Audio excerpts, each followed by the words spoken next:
Hello friends, स्वागत है आपका एक बार फिर से मेरे यूट्यूब चैनल स्टडी जीके पर। इससे पहले वाली वीडियो में हमने पढ़ा था कि जो उत्तर वैदिक काल है उसमें जो राज्य है, उसमें जो सामाजिक व्यवस्था है वो कैसी थी। इस उत्तर वैदिक जो काल जो कि 1000 से लेकर 500 ईसा पूर्व तक माना जाता है, उस लेसन चैप्टर नंबर 13 की शुरुआत हमने इससे पहले वाले वीडियो में कर ली थी। और उस चैप्टर में हमने जो उत्तर वैदिक काल है उसके बारे में थोड़ा इंट्रोडक्शन कि वो उसकी सामाजिक ढांचा का विस्तार कहाँ कहाँ तक था भारत की भूमि पर। लोहे के उपयोग के बारे में भी हमने पढ़ा, हमने कृषि के बारे में पढ़ा, हमने कला और शिल्प कैसी थी उस समय, है ना। किस किस प्रकार के कारीगर और किस किस प्रकार के शिल्पकार जो हमारे रहा करते थे, किस प्रकार की कृषि का वो उत्पादन करते थे, है ना। और वो कृषि कैसे करते थे, लोहे के उपयोग से वो कब परिचित हुए, और इस लोहे के उपयोग के बाद इस संस्कृति में कितना विकास हुआ, ये हमने सारी चीजें इससे पहले वाली वीडियो में पढ़ी थी। इसके साथ ही हमने एक और बिंदु पढ़ा था बस्तियों के बारे में कि जो उत्तर वैदिक कालीन बस्तियां जो कि 1000 ईसा पूर्व से 500 ईसा पूर्व तक अस्तित्व में थी, वो बस्तियां जो थी वो कैसी थी या फिर किन किन क्षेत्रों में फैली हुई थी। राइट फ्रेंड्स, अब अगला जो पॉइंट दिया हुआ है, इसमें दिया हुआ है पॉइंट नंबर 6, जिसमें दिया हुआ है राजनीतिक संगठन। क्या दिया हुआ है? राजनीतिक संगठन। क्या दिया हुआ है? राजनीतिक संगठन। राइट फ्रेंड्स, उत्तर वैदिक काल में ऋग्वैदिक कबीलाई सभाओं का महत्व कम हो गया। यानी इसमें हम पढ़ेंगे कि उत्तर वैदिक काल में जो राजनीतिक की थी, यानी पॉलिटिकल कंडीशन कैसी थी, संगठन, है ना। तो उत्तर वैदिक काल में ऋग्वैदिक कबीलाई सभाओं का महत्व कम हो गया और शाही सत्ता का विस्तार हुआ। मतलब इससे पहले जो काल था, मतलब उत्तर वैदिक काल के जो पहले वाला काल था ऋग्वैदिक काल, उसमें किनका महत्व ज्यादा था? सभाओं का महत्व ज्यादा था। किसका महत्व ज्यादा था?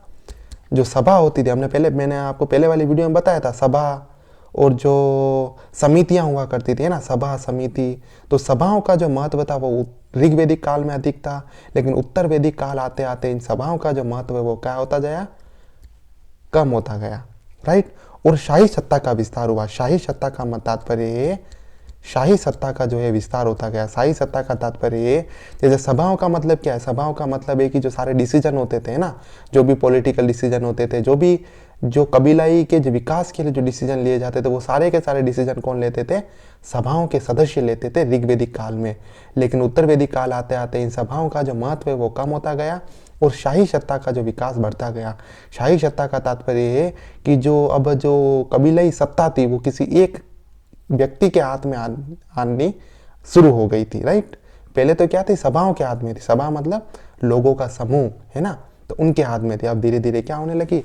शाही सत्ता स्थापित होने लगी। मतलब जो ताकत है, जो कबीलाई जो शक्ति है, वो एक व्यक्ति के हाथों में आनी शुरू होने लगी थी। विदत पूरी तरह से गायब हो गया और सभा और समिति ने खुद को तो बचाए रखा, परंतु उसके कार्यकलाप का ढांचा बदल गया। मतलब जो विदत है, विदत भी क्या है? विदत जो है वो पूरी तरह से गायब हो गया। और सभा, मैंने बताया ना पहले वाली वीडियो में, सभा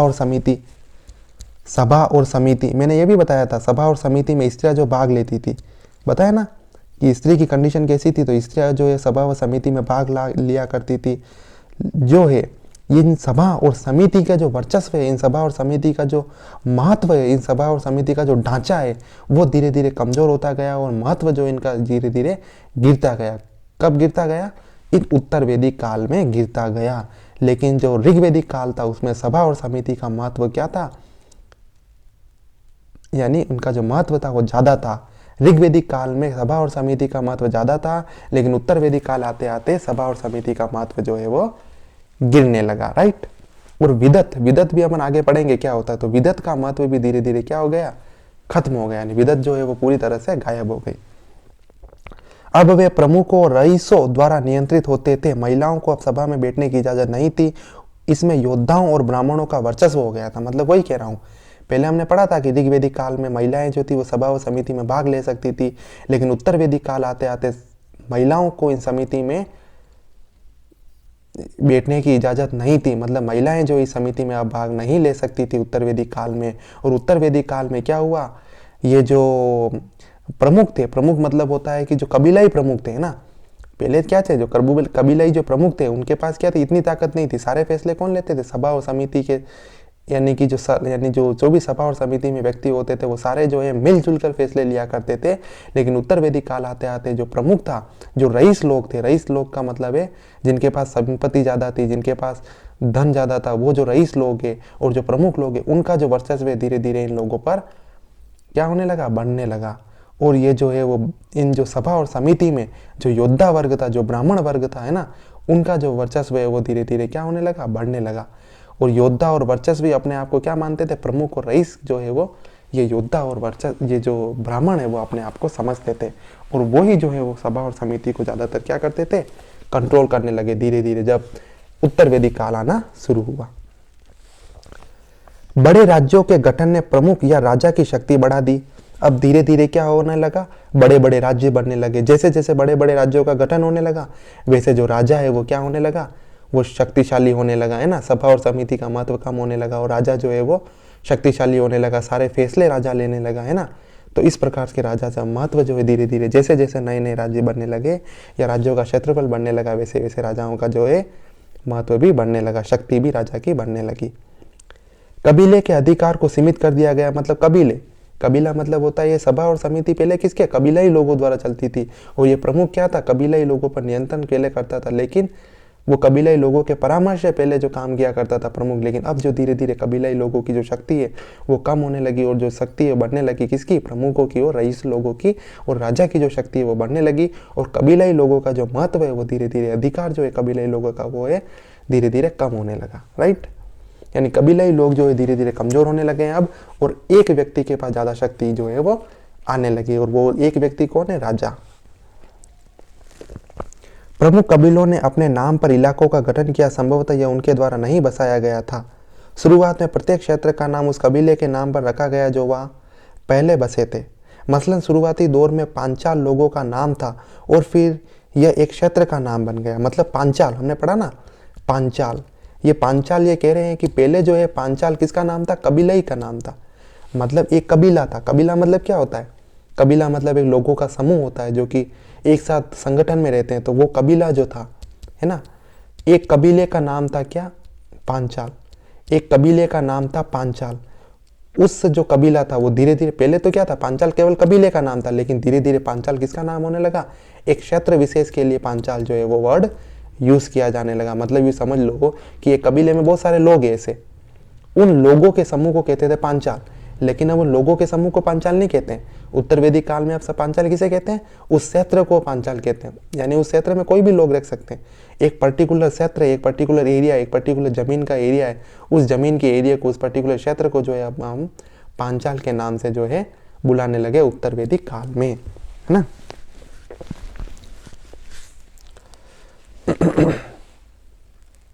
राष्ट्र शब्द जिसका अर्थ क्षेत्र है इसी समय आया है। मतलब जो राष्ट्र आज जो हम पढ़ते हैं ना, राष्ट्र मतलब क्या होता है, क्षेत्र।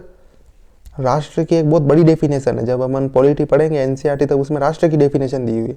तो जो राष्ट्र है उसका अर्थ क्या होता है, क्षेत्र, एक क्षेत्र विशेष। क्षेत्र मतलब एक पर्टिकुलर एरिया। जैसे भारत एक राष्ट्र है तो भारत का पर्टिकुलर एरिया है ये, है ना, ये पर्टिकुलर एरिया है भारत का। तो ये जो एरिया है ये भारत राष्ट्र के लिए है। तो ये भारत जो एक क्षेत्र है, वो जो शब्द है, जो राष्ट्र शब्द है, वो भी जो है उत्तर वैदिक काल में ही आया था। मतलब कुल मिलाकर ये कहना चाहते हैं कि जो ऋग्वैदिक काल में है, उस ऋग्वैदिक काल में जो है वो कबीलाई लोगों का संगठन महत्वपूर्ण था। लेकिन उत्तर वैदिक काल में आते आते कबीलाई लोगों का संगठन इंपॉर्टेंट नहीं रहा। अब क्या इंपॉर्टेंट रहा, पर्टिकुलर एरिया, पर्टिकुलर जो लैंड एरिया है, पर्टिकुलर जो क्षेत्र है, पर्टिकुलर जो जमीन का एरिया है, वो जो है इंपॉर्टेंट रहा। अब कबीलाई लोगों का जो संगठन है वो इतना इंपॉर्टेंट नहीं रहा, है ना। पहले राजा किसका होता था, राजा से पहले किसको कंट्रोल करता था, कबीलाई लोगों को कंट्रोल करता था। अब किसको कंट्रोल कर रहा है, जमीन को कंट्रोल कर रहा है, क्षेत्र को कंट्रोल कर रहा है उत्तर वैदिक काल में। ये मैंने चीजें आपको पहले वाले वीडियो में भी अच्छी तरह से समझाई थी, राइट। लोगों को नियंत्रित करने की अवधारणा भी इसी व्यक्त दिखी है। इसका संकेत राज्य शब्द के प्रयोग में मिलता है, जिसका मतलब संप्रभु शक्ति है। संप्रभु शक्ति का मतलब होता है जो सारी शक्ति होगी, वो सारे निर्णय जो होंगे वो जो है पर्टिकुलर उस पर्टिकुलर एरिया के व्यक्ति जो है वो ही लेंगे, उस पर्टिकुलर एरिया के जो राजा है वही जो है सारी शक्ति या सारे नियंत्रण जो है वो लेगा। तो यही होता है संप्रभु। तो संप्रभुता जो है राज्य की वो भी उस समय में बढ़ने लगी, राइट। उत्तर वैदिक ग्रंथों में राजा के चुनाव के संकेत मिलते हैं। मतलब उत्तर वैदिक ग्रंथ जो है ये अभी जो हम पढ़ रहे हैं, जो 1000 से लेकर जो 500 BC तक, उत्तर वैदिक ग्रंथ जो 1000 से लेकर 500 BC तक है ना, 500 BC तक जो 1000 से लेकर 500 BC तक उत्तर वैदिक ग्रंथ हैं, उस ग्रंथों में जो राजाओं का जो चुनाव होता था, राजाओं का क्या होता था, राजा जो वंशानुगत नहीं होता था, राजा चुनाव होता था राजा का। उत्तर वैदिक काल में जो राजाओं के चुनाव के भी संकेत अपने को मिले हैं। यानी कुछ कुछ जैसे क्षेत्र थे उत्तर वैदिक काल में जहाँ राजा का चुनाव होता था, पर्टिकुलरली वहाँ की जनता जो होती वो राजा का चुनाव करती थी। शारीरिक और अन्य विशेषताओं में सर्वश्रेष्ठ व्यक्ति को राजा चुना जाता था। राजा किसको चुना जाता था, यानी जनता के द्वारा राजा किसको चुना जाता था, राजा चुना जाता था जो शरीर से, जो शारीरिक रूप से बलवान हो, है ना, जो इसके पास जिसके पास अन्य दूसरी विशेषता हो, यानी जो शारीरिक रूप से बलवान हो, जो बुद्धिमान हो, है ना, जो बलशाली हो, है ना, ऐसे लोगों को जो उस समय जो है चुनाव द्वारा राजा चुना जाता था कुछ कुछ क्षेत्रों में उत्तर वैदिक काल में। कबीले का जो व्यक्ति बस्तियां बसाता था, खेती में कौशल दिखाता था, बहादुरी से लड़ता था, उसे ही उस कबीले का मुखिया चुना जाता था। मतलब कबीला मतलब मैंने क्या कहा, लगभग 100-200 लोगों का एक संगठन होता था, 100-200 लोगों का एक संगठन होता था, उस संगठन को कहते थे कबीला। अब इस कबीले का प्रमुख कौन होता था, मैंने बताया ना, इस कबीले का एक प्रमुख होता था। पहले तो उस प्रमुख के पास इतनी शक्तियां नहीं थी, ये नाम मात्र का प्रमुख था। कब, ऋग्वैदिक काल में। लेकिन धीरे धीरे जैसे अपन उत्तर वैदिक काल में आते गए, ये जो प्रमुख है वो अब धीरे धीरे क्या होने लगा, ज़्यादा शक्तिशाली होने लगा। इसके पास जो है वो ज़्यादा शक्तियाँ जो आने लगी और ये कबीलाओं पर ज़्यादा नियंत्रण रखने लगा।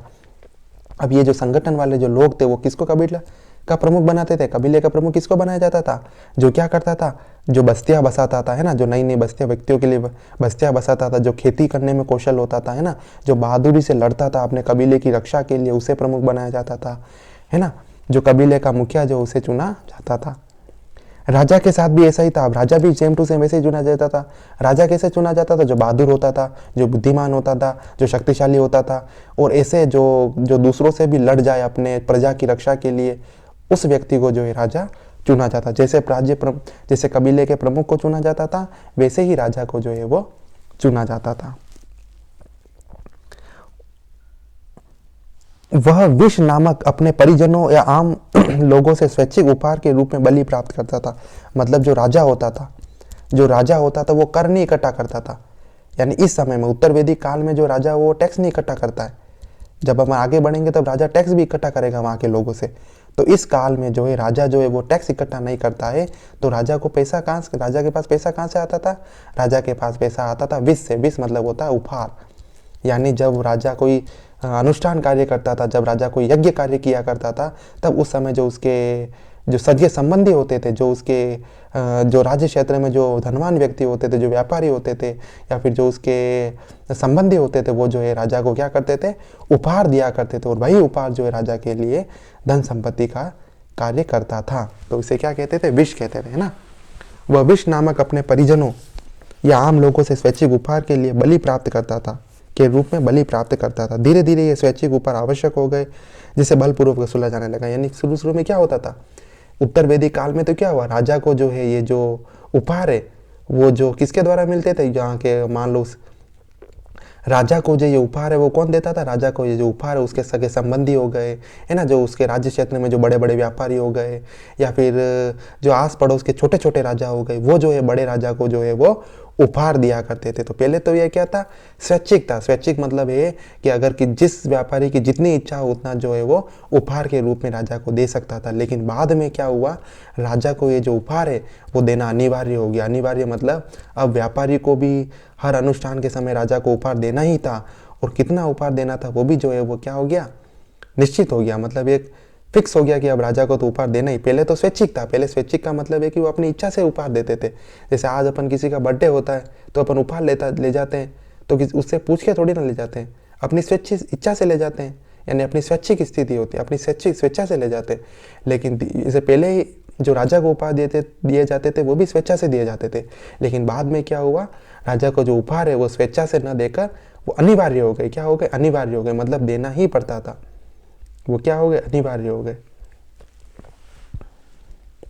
जैसे तुमने देखा होगा, जैसे कि पहले जो किसी का बर्थडे मनाया जाता था तो जो उपहार होते थे वो अपनी स्वेच्छा से, जैसे कि कोई छोटी सी कोई घड़ी ले जाता था, है ना, जैसे छोटा सा कोई, जैसे छोटे बच्चे का अगर बर्थडे होता था, छोटी यानी जो रिमोट कंट्रोल वाली कार होती है वो दी जाती थी, छोटा सा खिलौना दिया जाता था, ऐसे दिए जाते थे। मतलब वो स्वेच्छा से। अगर आज अपन देखेंगे तो जब बड़े बड़े बर्थडे बनाए जाते हैं तो उसमें बड़े बड़ी चीज़ें दी जाती है, किसी को कार दी जाती है ना, कोई किसी को बाइक देता है, कोई किसी को उपहार में कोई सोने की चीज़ देता है। तो मतलब ये जैसे अनिवार्य जैसे हो गए। अगर अनिवार्य कहने का मतलब है कि अगर कोई उसका कोई निकट संबंधी अगर वो कोई बड़ी चीज़ नहीं देता है तो वो अपने को अपमानित महसूस करता है, जैसे अनिवार्य हो गए। अनिवार्य मतलब यानी ये तो ऐसे ही जो है अनिवार्य हो गए थे ये उपहार राजा को बाद के समय में देना। शासकों ने इस स्वैच्छिक उपहार को अपना अधिकार बना लिया और वंशानुगत अपने पद का लाभ लेते रहे, जिसमें उसके बाद उसके बड़े बेटे को शासक बनाया जाता था। मतलब जैसे जैसे धीरे धीरे क्या हुआ, राजा जो ये उपहार जो है उनका यानी जो उपहार है वो क्या है अनिवार्य रूप से लेने लगा, और धीरे धीरे जो राजा है वो अपनी शक्ति बढ़ाने लगा। और उसके बाद जो राजा का पुत्र है वो भी जो है आगे क्या होने लगा, वो राजा का पुत्र जो है अगला शासक बनने लगा। मतलब जो वंशानुगत राजतंत्र है वो धीरे धीरे क्या होने लगा, स्टार्ट होने लगा। जो वंशानुगत राजतंत्र है वो धीरे धीरे क्या होने लगा, स्टार्ट होने लगा। राइट। हालांकि यह हस्तांतरण हमेशा आसान नहीं था। महाभारत से हमें यह पता चलता है कि युधिष्ठिर के छोटे चचेरे भाई दुर्योधन ने राजगद्दी पर कब्जा कर लिया। मतलब ये जो राजा का पुत्र है वो क्या बनता था, राजा बनता था। लेकिन ये चीज़ कभी कभी फॉलो नहीं भी होती थी। मतलब हमेशा ऐसा नहीं होता था कि राजा का पुत्र ही जो है वो राजा बनेगा। यहाँ पर एक एग्जाम्पल दिया गया है, जैसे महाभारत की बात करें, है ना, महाभारत में जो है वो युधिष्ठिर का जो बेटा है दुर्योधन वो राजगद्दी पर यानी युधिष्ठिर का जो बेटा है छोटा भाई दुर्योधन उसने राजगद्दी पर कब्जा कर लिया था। तो इस प्रकार कभी कभी ऐसा भी होता था कि राजा का पुत्र जो है वो राजा नहीं बनता था। मतलब देखो शुरू शुरू में तो क्या होता था, राजा को उपहार मिल रहे थे स्वेच्छा से, है ना, और राजा जो है वो कंट्रोल यानी राजा के पास इतनी शक्ति नहीं है, राज प्रमुख के पास जो कबीलाई प्रमुख है उसके पास इतनी शक्ति नहीं है। लेकिन धीरे धीरे क्या हो गया, राजा ताकतवर भी बनने लगा, राजा का पुत्र भी राजा बनने लगा, है ना, ऐसे धीरे धीरे शक्ति बनने लगी, है ना। साम्राज्य के लिए स्वयं लड़ते लड़ते पांडवों और कौरवों के परिवार नष्ट हो गए।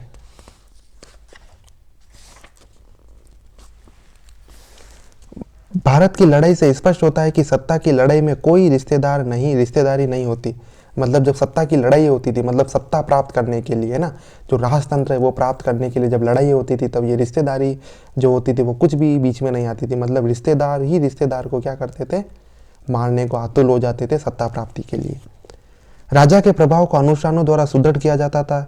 वे राजसूय यज्ञ करते थे। मतलब राजा जो होता था अपने आप को ताकतवर बताने के लिए, क्या बताने के लिए, अपनी ताकत को बताने के लिए, राजा अपने आप को ताकतवर बताने के लिए जो अपने आस पड़ोस के जो राजा होते हैं, दूसरे छोटे छोटे राजा, उनमें अपना वर्चस्व स्थापित करने के लिए वो क्या करता था, अनुष्ठान करता था। बड़े बड़े तुमने अनुष्ठानों का नाम सुना होगा। आज भी देखना तुम, कभी कभी जो बड़े बड़े जो अमीर व्यक्ति होते हैं, जो पैसे वाले व्यक्ति होते हैं, वो बड़े बड़े अनुष्ठान करते हैं, जो मंदिरों में जाते हैं, लाखों लाखों रुपए का दान करते हैं, वो अपने आप का वर्चस्व स्थापित करने के लिए करते हैं, है ना।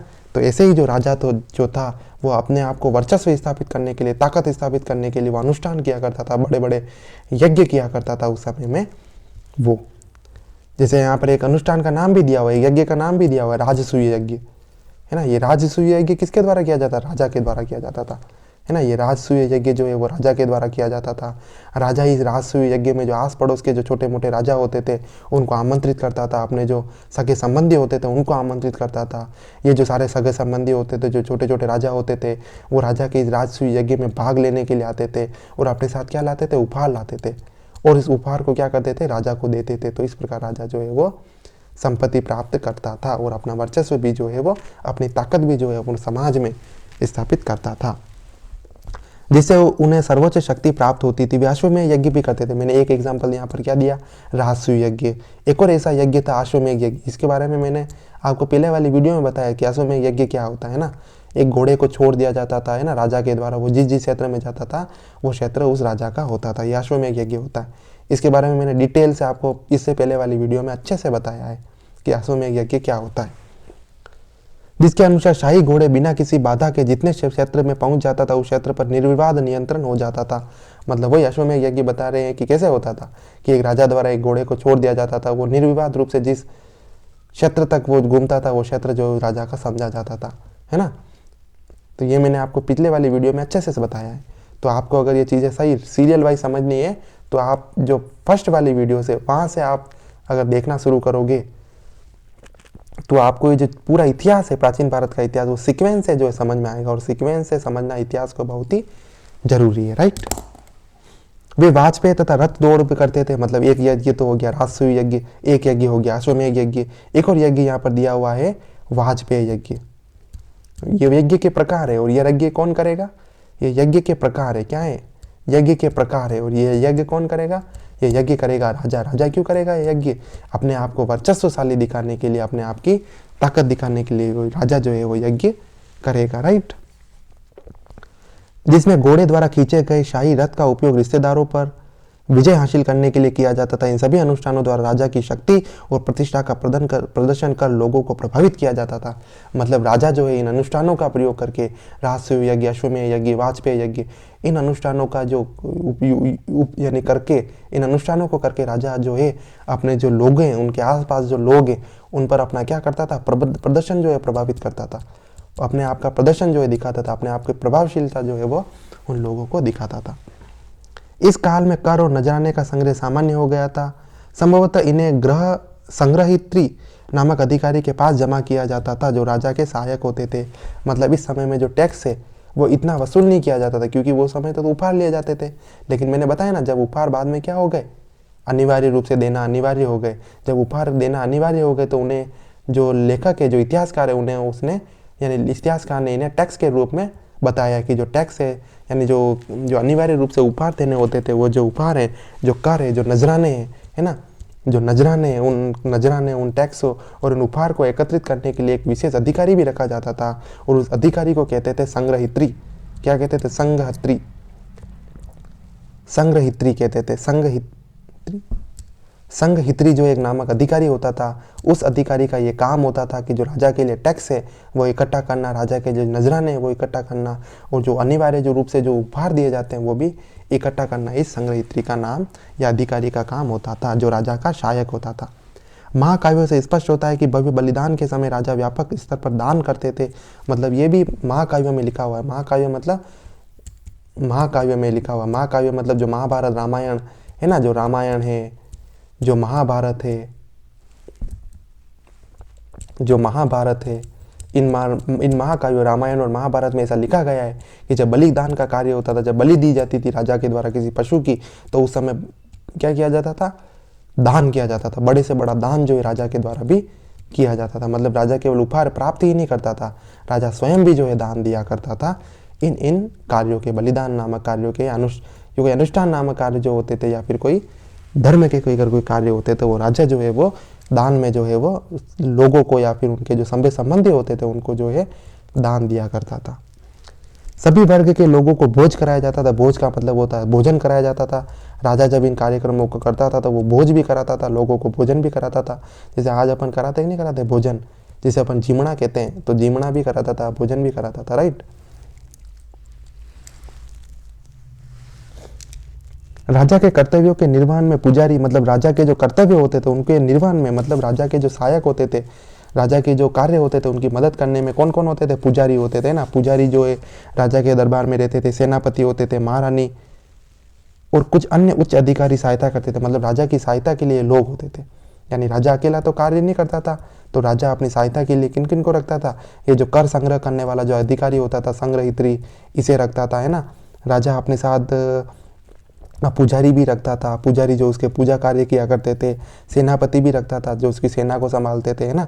जो महारानी भी होती थी, उनकी रानी, राजा की रानी, वो भी जो उनकी मदद जो है वो किया करती थी, राइट। और ऊंचे ऊंचे बड़े बड़े अधिकारी भी जो होते राजा के दरबार में या राजा के सहायक होते थे। निचले स्तर पर प्रशासन संभवतः ग्रामीण सभाओं द्वारा संचालित होता था। अभी मैंने बताया सभाओं के बारे में, यानी जो ये जो सारे कार्य हो रहे हैं जो उच्च स्तर पर हो रहा है, उच्च स्तर का मतलब है जहाँ पर बड़े बड़े पैमाने पर, यानी बड़ा क्षेत्र अगर किसी को कंट्रोल करना है तो वो राजा के द्वारा कंट्रोल किया जाता था। लेकिन उस राजा के क्षेत्र के अंदर भी छोटे छोटे क्षेत्र में बटे हुए थे, तो उन छोटे छोटे क्षेत्रों को जो कंट्रोल किया जाता था वो किसे किया जाता था? ग्रामीण सभाओं के द्वारा किया जाता था। अब ग्रामीण सभा क्या होती है, जब हम पॉलिटी पढ़ेंगे तब मैं आपको बताऊंगा कि जो सभा होती है, ग्राम में आज भी सभा होती है। सभा मतलब वहाँ के जो लोग होते हैं, गांव के लोग, वो इस सभा में जो है भाग लेते हैं। तो ऐसी जो ग्रामीण सभाएं होती थी उनके द्वारा जो है वो ग्राम का शासन जो है वो कंट्रोल किया जाता था उस समय में, राइट। जिसको प्रभावी समुदाय के प्रधान नियंत्रित करते थे, मतलब जो प्रभावी समुदाय होता था उसके प्रधान जो है वो इन सभाओं को नियंत्रित करते थे। इन सभाओं में स्थानीय मामलों की भी सुनवाई होती थी। मतलब ये सभा है, ये जो ग्रामीण सभा है ना, उन ग्रामीण सभाओं में स्थानीय जो भी मामले होते हैं, स्थानीय मामले मतलब जो भी छोटे छोटे केस होते थे, जो स्थानीय जो लोकल केस होते थे, लोकल लेवल के जो केस होते थे, जो लोकल लेवल के जो केस होते थे, मतलब किसी की चोरी हो गई, किसी के ज़मीन से रिलेटेड कोई इश्यू हो गया, तो छोटे छोटे जो ग्रामीण स्तर पर होते थे, उन ग्रामीण स्तर के जो छोटे छोटे केस होते थे उनको ये ग्रामीण सभा ही जो क्या करती थी, सॉर्ट आउट करती थी। मतलब सोल्व जो है वो इन ग्रामीण सभाओं के द्वारा ही किया जाता था। मतलब ये राजा तक नहीं पहुंचते थे, जो ग्रामीण सभाएं होती है वही इनका क्या कर देती थी, निवारण कर देती थी या फिर इनका सॉल्यूशन निकाल देती थी। जब अपन पॉलिटी पढ़ेंगे तब मैं आपको बताऊंगा कि गांव में आज भी सभा होती है, और वो सभा जो है वो गांव में जितने भी डिसीजन होते हैं बड़े बड़े, उनमें उन सभाओं का महत्वपूर्ण रोल होता है। मतलब ये सभा ही जो है वो उन्हें बताती है कि क्या क्या करना है और क्या नहीं। इन सभाओं में स्थानीय मामलों की भी सुनवाई होती थी। हालांकि उत्तर वैदिक काल में भी राजा के पास स्थायी सेना नहीं थी। मतलब राजा के पास आज भी स्थायी सेना नहीं थी। उत्तर वैदिक काल में भी राजा के पास कौन सी सेना थी? जब भी युद्ध होता था तब राजा जो है वो जो उसकी प्रजा है उनसे सेना में भर्ती होने के लिए यानी उनसे रिक्वेस्ट करता था। मतलब राजा के पास उस समय स्थायी सेना नहीं थी, अस्थायी सेना थी। मतलब जब युद्ध होता था उसी समय जो है वो जो कृषक है वही उसकी राजा की सेना में भाग लेते थे। मतलब उनके पास स्थायी सेना नहीं थी, क्योंकि उनके पास इतनी पूंजी भी नहीं थी कि वो स्थायी सेना रख सके, राइट।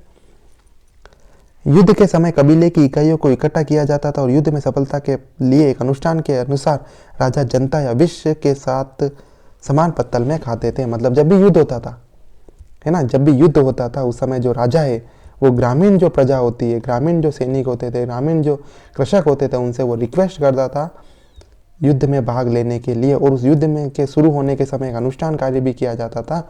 उस अनुष्ठान कार्य में जो राजा है वो उस अनुष्ठान कार्य में राजा जो है वो ग्रामीण जनता के साथ बैठकर भोजन भी करता था। तो ऐसा बताया गया कि राजा जो है वो कैसे प्रजा से आग्रह करता था कि आप इस युद्ध में भाग लो और अपना जो साम्राज्य है उसकी रक्षा करो। तो उस समय स्थायी सेना नहीं थी, अस्थायी सेना थी, इसलिए ऐसा राजा करता था, राइट। तो ये अपन ने पढ़ा है किसके बारे में, जो उस समय राजनीतिक संगठन था वो क्या था, यानी उत्तर वैदिक काल में जो है वो राजनीतिक संगठन कैसा था वो इसमें अच्छे से बताया गया, राइट।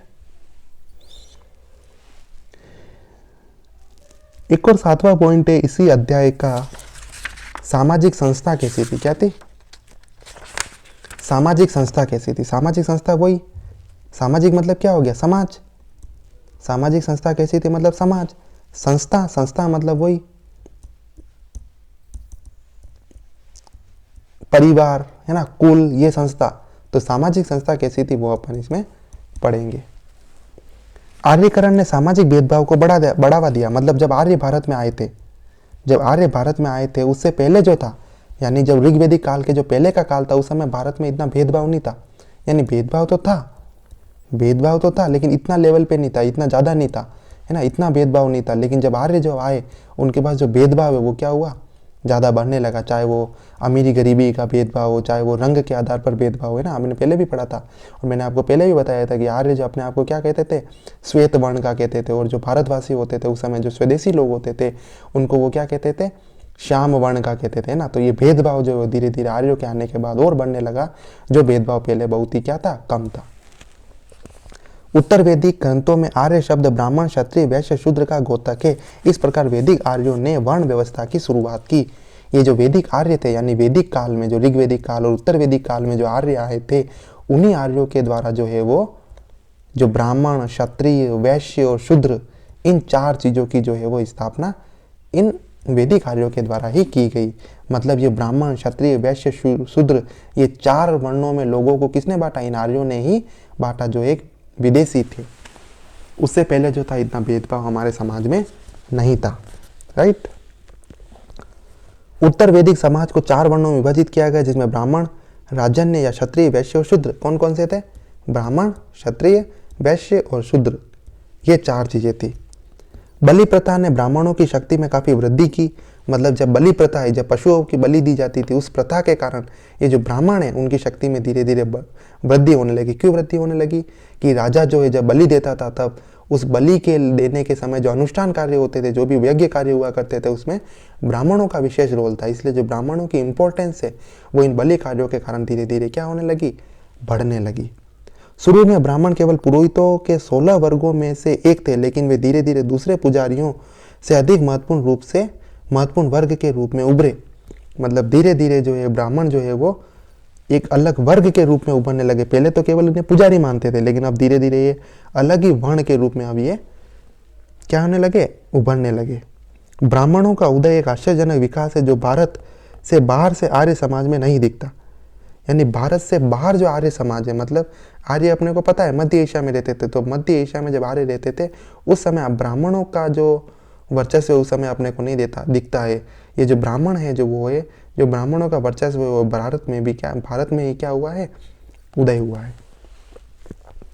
ऐसा लगता है कि गैर आर्य तत्वों ने ब्राह्मण वर्ग के गठन में कुछ भूमिका निभाई होगी। मतलब जो गैर आर्य थे, जो आर्य को छोड़कर दूसरे लोग थे, उन्हीं ने जो ब्राह्मण वर्ण है उसके गठन में भूमिका निभाई होगी। मतलब ये कहते हैं कि ऐसा लगता है कि जो गैर आर्य जो थे, उन्होंने इन ब्राह्मणों के उदय होने में योगदान दिया होगा। क्यों दिया होगा वो मैं आगे बताऊंगा, कैसे आगे बढ़ेंगे अपन। उन्होंने अपने याचकों और खुद के लिए रीति रिवाज और बलिदान किया, और कृषि से जुड़े त्योहारों की भी पूजा करवाई। उन्होंने युद्ध में अपने संरक्षक की सफलता के लिए प्रार्थनाएं की। किन्होंने? इन ब्राह्मणों ने क्या क्या किया? तो ये पता रखा है कि उन्होंने क्या क्या किया, कि उन्होंने अपने याचकों मतलब जो राजा होते थे ना, और खुद के लिए मतलब खुद अपने स्वयं के लिए भी रीति रिवाज और बलिदान किया, और कृषि से जुड़े त्योहारों की भी पूजा भी ये ब्राह्मण करते थे। उन्होंने युद्ध में अपने संरक्षक की सफलता के लिए प्रार्थना भी की, और बदले में राजा ने उनकी सुरक्षा का वचन दिया। मतलब ये जो ब्राह्मण थे, है ना, ब्राह्मण क्षत्रिय। अब क्षत्रिय में कौन आते थे? राजा। अब ये राजा क्या करते थे? राजा वचन देते थे ब्राह्मणों को कि हम जो है तुम्हारी रक्षा करेंगे, और ब्राह्मण इसके बदले में क्या करते थे? जो भी राजा के कार्य होते थे, मतलब जो अनुष्ठान कार्य होते थे, है ना, जो त्योहार पर कोई अनुष्ठान कार्य होते थे, है ना, उसका जो है ब्राह्मण जो है उनको ये कार्य उनके करते थे। मतलब ये दोनों ही एक दूसरे पर डिपेंडेंट थे। राजा ने क्या बोला? राजा ने बोला कि हम आपकी रक्षा करेंगे। यानी ब्राह्मणों को बोला राजा ने कि हम आपकी रक्षा करेंगे, आप हमें क्या करना? केवल आप हमें जो अनुष्ठान कार्य है वो करके आप हमारी जो समाज में जो इम्पोर्टेंस है उसको बनाए रखना। मतलब ब्राह्मण वर्ग क्या करते थे? जो क्षत्रिय है उनकी जो वर्चस्व था उसको बनाए रखते थे, उनको स्थायित्व जो प्रदान करते थे, उनकी जो इम्पोर्टेंस है, उनका जो महत्व है उनको प्रदान करते थे ब्राह्मण वर्ग। और क्षत्रिय क्या करते थे? उन ब्राह्मणों की रक्षा का वचन उनको देते थे। सर्वश्रेष्ठतया स्थापित करने के लिए कभी कभी ब्राह्मण और राजन्यों को जो योद्धाओं का प्रतिनिधित्व करते थे के बीच संघर्ष भी होता था। मतलब ये जो ब्राह्मण है और ये क्षत्रिय है जो एक दूसरे का योगदान करते थे, कभी कभी इनके बीच में संघर्ष भी देखा गया है। वो हम आगे देखेंगे कि इन दोनों के बीच में आगे जैसे बौद्ध धर्म पढ़ेंगे, जैन धर्म पढ़ेंगे, तो ये क्या है? बौद्ध धर्म एक क्षत्रिय राजा के द्वारा स्थापित किया गया था। तो जो क्षत्रिय थे वो ब्राह्मणों से क्या होते थे? कभी कभी संघर्ष भी करते थे, है ना। हालांकि जब भी इन दोनों उच्च वर्ग के लोगों के बीच निचले तबकों से निपटना पड़ता था, वे अपने आपसी मतभेद को दरकिनार कर देते थे। मतलब कुल मिलाकर यह कहना चाहता है कि जो ये ब्राह्मण है वो हेल्पफुल थे क्षत्रियों के लिए, और जो क्षत्रिय हैं वो हेल्पफुल थे ब्राह्मणों के लिए, राइट। तो ये दोनों एक दूसरे की मदद करते थे, लेकिन कभी कभी दोनों आपस में झगड़ते भी थे। लेकिन जब भी इन दोनों को, ये जो वैश्य और शूद्र है, इन लोगों को जब भी दबाना होता था, मतलब इन दोनों को, ब्राह्मणों को और क्षत्रियों को, जब भी इन वैश्य और शूद्रों को दबाना होता था, तो ये दोनों जने आपस में क्या कर जाते थे? ये दोनों आपस में हाथ मिला देते थे, आपस में मिल जाते थे, और इन वैश्य और शूद्रों को हमेशा क्या करते थे? दबा के रखते थे। ये क्षत्रिय और ये ब्राह्मण हमेशा ऐसे निर्णय लेते थे, हमेशा ऐसे मिलजुल कर रहते थे, ताकि जो वैश्य और शूद्र जो हमेशा समाज में क्या रहे? दबे हुए रहे। उत्तर वैदिक काल से अंत तक इस पर जोर दिया जाता था कि दोनों ऊपरी तबकों को बाकी समाज का शासन करने में एक दूसरे का सहयोग करना चाहिए। मतलब ये दोनों ही समाज में ये ज्ञान फैलाते थे, ये दोनों ही समाज में ये गलतफहमी फैलाते थे कि जो ये ब्राह्मण है और ये क्षत्रिय, इन दोनों को ही केवल अधिकार है किसका, राज करने का, प्रशासन करने का, समाज में जो शासन करने का वो जो अधिकार है वो ब्राह्मण और क्षत्रिय को ही है। ये दोनों इस बात को क्या करते थे, उस समय में समाज के लोगों के बीच में ऐसी बातें फैलाते थे। और ये वैश्व यानी जो वैश्य होते थे और जो शूद्र होते थे उन पर ये क्या करते थे, ब्राह्मण और क्षत्रिय मिलकर जो है राज करते थे, दोनों एक दूसरे की मदद करके। वैश्य आम लोगों में आते थे, मतलब ये वैश्य की बात कर रहे हैं। वैश्य कौन थे, आम लोग थे जो शायद थोड़े व्यापार करते थे, वो लोग थे। वे कृषि करते थे, पशु प्रजनन जैसे कार्य करते थे। मतलब ये वैश्य बहुत सारे, इन वैश्यों में सब कार्य जो है वैश्यों में, जैसे कि पशुपालन करना, कृषि करना, ये जो सारे वो काम है वो वैश्य करते थे। उनमें से कुछ ने कारीगर के रूप में भी काम किया, मतलब कुछ वैश्य कारीगर का काम भी करते थे। वैदिक काल के अंत में वे व्यापार से भी जुड़ गए। जब वैदिक काल का खत्म हुआ तो ये कुछ वैश्य जो व्यापार भी करने लगे। मतलब वैश्य को समझ लो आप, जितने भी अदर व्यवसाय हैं वो वैश्य करते थे, केवल नीचे नीचे कार्यों को छोड़कर, क्योंकि वो शूद्रों के भरोसे छोड़ दिया गया था। ये लोग ऐसा कहते थे, मतलब उस समय ऐसा ब्राह्मण और क्षत्रिय, ये ब्राह्मण और क्षत्रिय दोनों ही थे, इन दोनों ने मिलकर जो ऐसा समाज बना दिया था इन्होंने कि वैश्य और ये शूद्र को तो ये क्या समझते थे, तुच्छ समझते थे। और केवल ब्राह्मण और क्षत्रिय अपने आप को क्या समझते थे, वीर समझते थे। मतलब इनके अलावा तो कोई है ही नहीं, ऐसा समझते थे ये। और ये दोनों ही एक दूसरे के साठ गांठ करके क्या करते थे, राज करते थे। दोनों ही एक दूसरे की साठ गांठ करके एक दूसरे से हाथ मिलाकर क्या करते थे, राज करते थे। लेकिन धीरे धीरे समय बदला और जो चीजें है वो सामने है, राइट।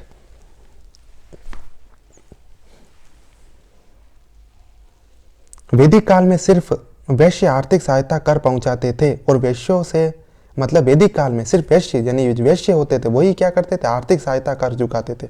मतलब यानी क्या कहते हैं, समझो इसको क्या कहना चाहता है, यानी क्षत्रिय जो है, क्षत्रिय मतलब राजा, राजा किससे कर लेता था, केवल और केवल वैदिक काल में वैश्यों से कर लेता था। ब्राह्मण से तो कर लेता ही नहीं था वे राजा, क्योंकि ब्राह्मण से तो उन्होंने क्या साठ गांठ कर रखी थी कि ब्राह्मण क्या करेंगे, वैश्यों को, ब्राह्मण क्या करेंगे, क्षत्रियों को क्या करेंगे, यानी राजा की जो महत्वता है वो देंगे, और वैश्य क्या करेंगे, राजा को मदद करेंगे, राजा की रक्षा, जो क्षत्रिय वो क्या करेंगे, क्षत्रिय राजा की मदद, क्षत्रिय जो क्या करेंगे, क्षत्रिय ब्राह्मण की मदद करेंगे, ब्राह्मण को जो ये धन देंगे, दान देंगे ब्राह्मणों को, है ना। ब्राह्मणों को भी मजे हैं, ब्राह्मणों को भी दान के रूप में संपत्ति मिल रही है, कुछ अलग अलग चीज़ें दान मिल रही है, तो ब्राह्मणों के भी मजे और राजा के भी मजे, क्योंकि राजा को क्या मिल रहा है, राजा को अपनी वो जो महत्व है वो समाज में हो रहा है, यानी उसकी इंपॉर्टेंस दे रहे हैं ये ब्राह्मण। और कर कौन दे रहा है, केवल टैक्स कौन चुका रहा है, ये वैश्य चुका रहे हैं। मतलब वैश्य में जो सारे लोग आ गए, व्यापार जो करते हैं, कृषि जो करते हैं, इन वैश्य जो है केवल कर दे रहा है, बाकी किसी से कर ले ही नहीं रहे राजा, क्योंकि ब्राह्मण तो कर दे ही नहीं सकते, है ना, क्योंकि वो तो खुद दान पे चल रहे हैं, है ना। तो ये कहना चाहते हैं कि वैदिक काल में सिर्फ वैश्य आर्थिक सहायता कर चुकाते थे। मतलब वैदिक आर्य में जो केवल वैश्य थे वही जो है केवल टैक्स चुकाते थे, मतलब टैक्स देने का केवल काम केवल ये वैश्य ही करते थे। और वैश्यों से एकत्रित सहायता कर पर ब्राह्मणों और क्षत्रियों का जीवन यापन निर्धारित था। मतलब वैश्य जो कर लिया जाता था, मतलब सोचो इन वैश्यों से जो बेचारे को से कर लिया जाता था, उन कर से ही ये ब्राह्मण भी जीते थे और ये राजा भी जो है क्षत्रिय भी जीते थे, है ना। ये दोनों जी रहे हैं इनके टैक्स पे, तो सोचो बेचारे को कितना टैक्स देना होता होगा इन वैश्यों को, है ना, क्योंकि इन वैश्य के कर से ये दोनों जी रहे हैं। कबीले के समूह से कर लेने की प्रक्रिया लंबी और मुश्किल थी। मतलब कबीले के समूह से जो कर लिया जाता था वो एकदम लंबी और मुश्किल प्रक्रिया थी। विश या वैश्य लोगों को राजकुमार या उनके परिवार, जिन्हें राजन्य कहा जाता था, विश या वैश्य लोगों को राजकुमार या उनके परिवार, जिन्हें राजन्य कहा जाता था, के अधीन करने के लिए कई अनुष्ठान किए जाते थे। मतलब ये क्या कह रहा है, यानी इन वैश्यों को या इन विश जिन लोगों को कहा जाता है, उन लोगों को अपने वश में करने के लिए राजा जो है बहुत सारे राजन्य जो है वे अनुष्ठान करता था। यह पुजारियों की सहायता से संभव हुआ, इससे वे खुद भी लाभान्वित हुए। मतलब ये जो राजा है, मतलब ये जो क्षत्रिय है, इन वैश्यों पर अपना जो प्रभुत्व स्थापित करने के लिए क्या करेंगे, अनुष्ठान करेंगे, राइट। ये अनुष्ठान जो है कौन करेंगे, राजा करेंगे, और ये करवाएगा कौन, ये करेंगे ब्राह्मण। मतलब ये है कि क्षत्रिय जो हैं वो वैश्य पर अपना अधिकार जमाने के लिए अनुष्ठान कर रहे हैं, और ये अनुष्ठान कौन कर रहा है? ये ब्राह्मण कर रहे हैं। मतलब वैश्य, मतलब ब्राह्मण और क्षत्रिय तो एक दूसरे के साथ मिल गए हैं, और किसके साथ अत्याचार कर रहे हैं? इन वैश्यों के साथ जो है वो अत्याचार कर रहे हैं, इनसे टैक्स ले रहे हैं ना।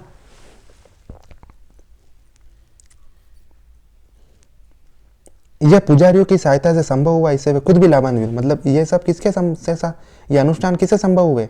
इन पुजारियों से संभव हुए, और पुजारी को भी इससे लाभ होता था, उनको दान मिलता था, है ना। इन 3 उच्च वर्णों की एक सामान्य विशेषता थी, वे उपनयन के हकदार थे, अर्थात वे वैदिक मंत्र के अनुसार पवित्र जनेऊ धारण कर सकते थे। मतलब ब्राह्मण, क्षत्रिय, वैश्य, ये जो तीनों वर्ण हैं वो जनेऊ धारण कर सकते थे। क्या कर सकते थे? वो जनेऊ जो है वो धारण कर सकते थे, वो जो है वो जनेऊ धारण कर सकते थे, यानी इनको जो है उच्च वर्ण का दर्जा उस समय दिया गया था। उपनयन वेद, यानी वे ऋग्वेद भी पढ़ सकते थे, ये तीनों वेद भी पढ़ सकते थे, ये जनेऊ भी धारण कर सकते थे। उपनयन वेद शिक्षा की पहली शुरुआत थी। चौथा वर्ण जनेऊ संस्कार तथा गायत्री मंत्र के उच्चारण से वंचित था। चौथा वर्ण मतलब शूद्र, ब्राह्मण, क्षत्रिय, वैश्य, और चौथा वर्ण कौन सा है? शूद्र। ये तीनों तो वैदिक वेद पढ़ सकते हैं, जनेऊ भी धारण कर सकते हैं, लेकिन ये जो शूद्र हैं वो ना तो वेद पढ़ सकते हैं ना जनेऊ धारण कर सकते हैं। सोचो इनके साथ कितना अत्याचार होता। अब मैंने आपको जो बताया ना, उससे आपको ये तो आभास हो ही गया होगा। मैंने आपको जो बताया उससे आपको ये आभास तो हो गया होगा कि जो वैश्य उनके साथ कितना अत्याचार होता होगा। अब आप ये दिमाग लगा के देखो, सोच के देखो, इन शूद्रों के साथ कितना अत्याचार होता होगा। वैश्यों से भी ज्यादा बुरी कंडीशन थी इन शूद्रों की। गायत्री एक वैदिक ग्रंथ था जिसका उच्चारण शूद्र नहीं कर सकते थे। मतलब ना तो वो वेद पढ़ सकते हैं, ना जनेऊ धारण कर सकते हैं, ना गायत्री मंत्र का उच्चारण कर सकते हैं। लिहाजा वे वैदिक शिक्षा से वंचित हो जाते थे, वे वैदिक शिक्षा भी नहीं ले सकते हैं। इसी तरह महिलाओं के लिए भी उपनयन या गायत्री मंत्र वर्जित था। न केवल वेद पढ़ना और गायत्री मंत्र पढ़ना यह सब शूद्रों के लिए वंचित था, बल्कि महिलाएं भी जो थी वो न तो वेद पढ़ सकती थी, न गायत्री मंत्र पढ़ सकती थी, न जनेऊ, जैसे जनेऊ तो धारण करते हैं, जनेऊ धारण कर सकती थी। मतलब ये महिलाएं भी जो है वो नहीं कर सकती थी उस समय में। यानी महिलाओं के साथ कितना बुरा होता होगा, शूद्रों के साथ कितना बुरा होता होगा, आप इस चीज से अंदाजा लगा सकते हो। इस प्रकार वैदिक काल के अंत तक शूद्रों और महिलाओं पर द्वयम दर्जे का होने या अयोग्य कहने की शुरुआत हो चुकी थी। मतलब जो ये लोग है, कौन लोग? यही तो लोग है, ये ब्राह्मण और क्षत्रिय, यही तो है। सब बिगाड़ा इन्होंने ही है, ये ब्राह्मण और क्षत्रिय ने तो पूरा मामला बिगाड़ा है। तो ये ब्राह्मण और क्षत्रिय जो लोग हैं वो इन शूद्रों को और इन महिलाओं को क्या कहने लगे? द्वयम दर्जे का कहने लगे। क्या कहने लगे? द्वयम दर्जे का। द्वयम दर्जे का मतलब इनके पास कुछ है ही नहीं। मतलब ना तो ये वेद पढ़ सकते हैं, ना शिक्षा ग्रहण कर सकते हैं, ना गायत्री मंत्र पढ़ सकते हैं, ना ये शूद्र जनेऊ धारण कर सकते हैं, कुछ नहीं कर सकते हैं। यानी ये कहते हैं कि हमारे पास ही सब कुछ करने का। तो ब्राह्मण और क्षत्रिय कहते हैं। और वैश्यों को तो उन्होंने कैसे दबाया? मैंने आपको अभी पहले वाली थोड़ी देर समझाई है, थोड़ी देर पहले, है ना, कि टैक्स देगा तो वैश्य देंगे, ब्राह्मण और राजा तो क्या करेंगे? बस अपनी साठ गांठ से जो है राज करेंगे। राजकुमार राजन्य पद का प्रतिनिधित्व करते थे और अन्य 3 वर्णों पर अपने अधिकार जमाते थे। मतलब जो राजकुमार था वो क्या करता था? अन्य तीनों पर क्या करता था? अधिकार जमाता था उस समय। उत्तर वैदिक ग्रंथ ऐतरेय ब्राह्मण के अनुसार ब्राह्मण राजकुमार से जीवन यापन और उपहार प्राप्ति की अपेक्षा रखता था। एक ऐतरेय ब्राह्मण है, मैंने तुमको बताया था पहले, जो है ऐतरेय ब्राह्मण, मैंने आपको पहले ये बताया था कि जो ब्राह्मण है, ब्राह्मण ग्रंथ है। क्या है ब्राह्मण? एक ग्रंथ है। इस ब्राह्मण ग्रंथ में हमने एक शतपथ ब्राह्मण भी पढ़ा था, उसमें एक ब्राह्मण ग्रंथ है ऐतरेय ब्राह्मण। उस ऐतरेय ब्राह्मण के अनुसार कहा गया है कि राजकुमार से जीवन यापन और उपहार प्राप्ति की अपेक्षा रखता था। ब्राह्मण जो है, कौन? ब्राह्मण। ऐतरेय ब्राह्मण में कहा गया है कि ब्राह्मण को यह अधिकार है कि वो राजकुमार से, किससे? राजकुमार से क्या करे? उपहार प्राप्त करे। यानी राजकुमार जो है ब्राह्मण को उपहार दे, ऐसा जो है वो ऐतरेय ब्राह्मण में कहा गया है। और उसे पदच्युत भी कर सकता था। वैश्य सहायता कर देने वाला कहलाता था। वैश्य मतलब वही अभी बताया था मैंने, ब्राह्मण, क्षत्रिय, वैश्य। ये तीसरा जो सहायता कर देता था, कर टैक्स कौन देता था? वैश्य देता था, जिसे इच्छानुसार दंडित या प्रताड़ित भी किया जा सकता था। अब देखो भाई कितनी गजब स्टोरी चल रही है। ब्राह्मण और क्षत्रियों के द्वारा कितनी खतरनाक स्टोरी लिखी गई है कि जो ब्राह्मण है, क्षत्रिय है, वो जो वैश्य हैं उनसे कर तो लेते ही हैं, टैक्स भी देते ही हैं, साथ ही ये ब्राह्मण और क्षत्रिय जो है वो वैश्य को सजा भी दे सकते हैं। यानी सजा मिलने का अधिकार, यानी सजा किसको दे सकते हैं? वैश्यों को, जबकि ब्राह्मण और क्षत्रियों को कोई सजा नहीं मिलेगी।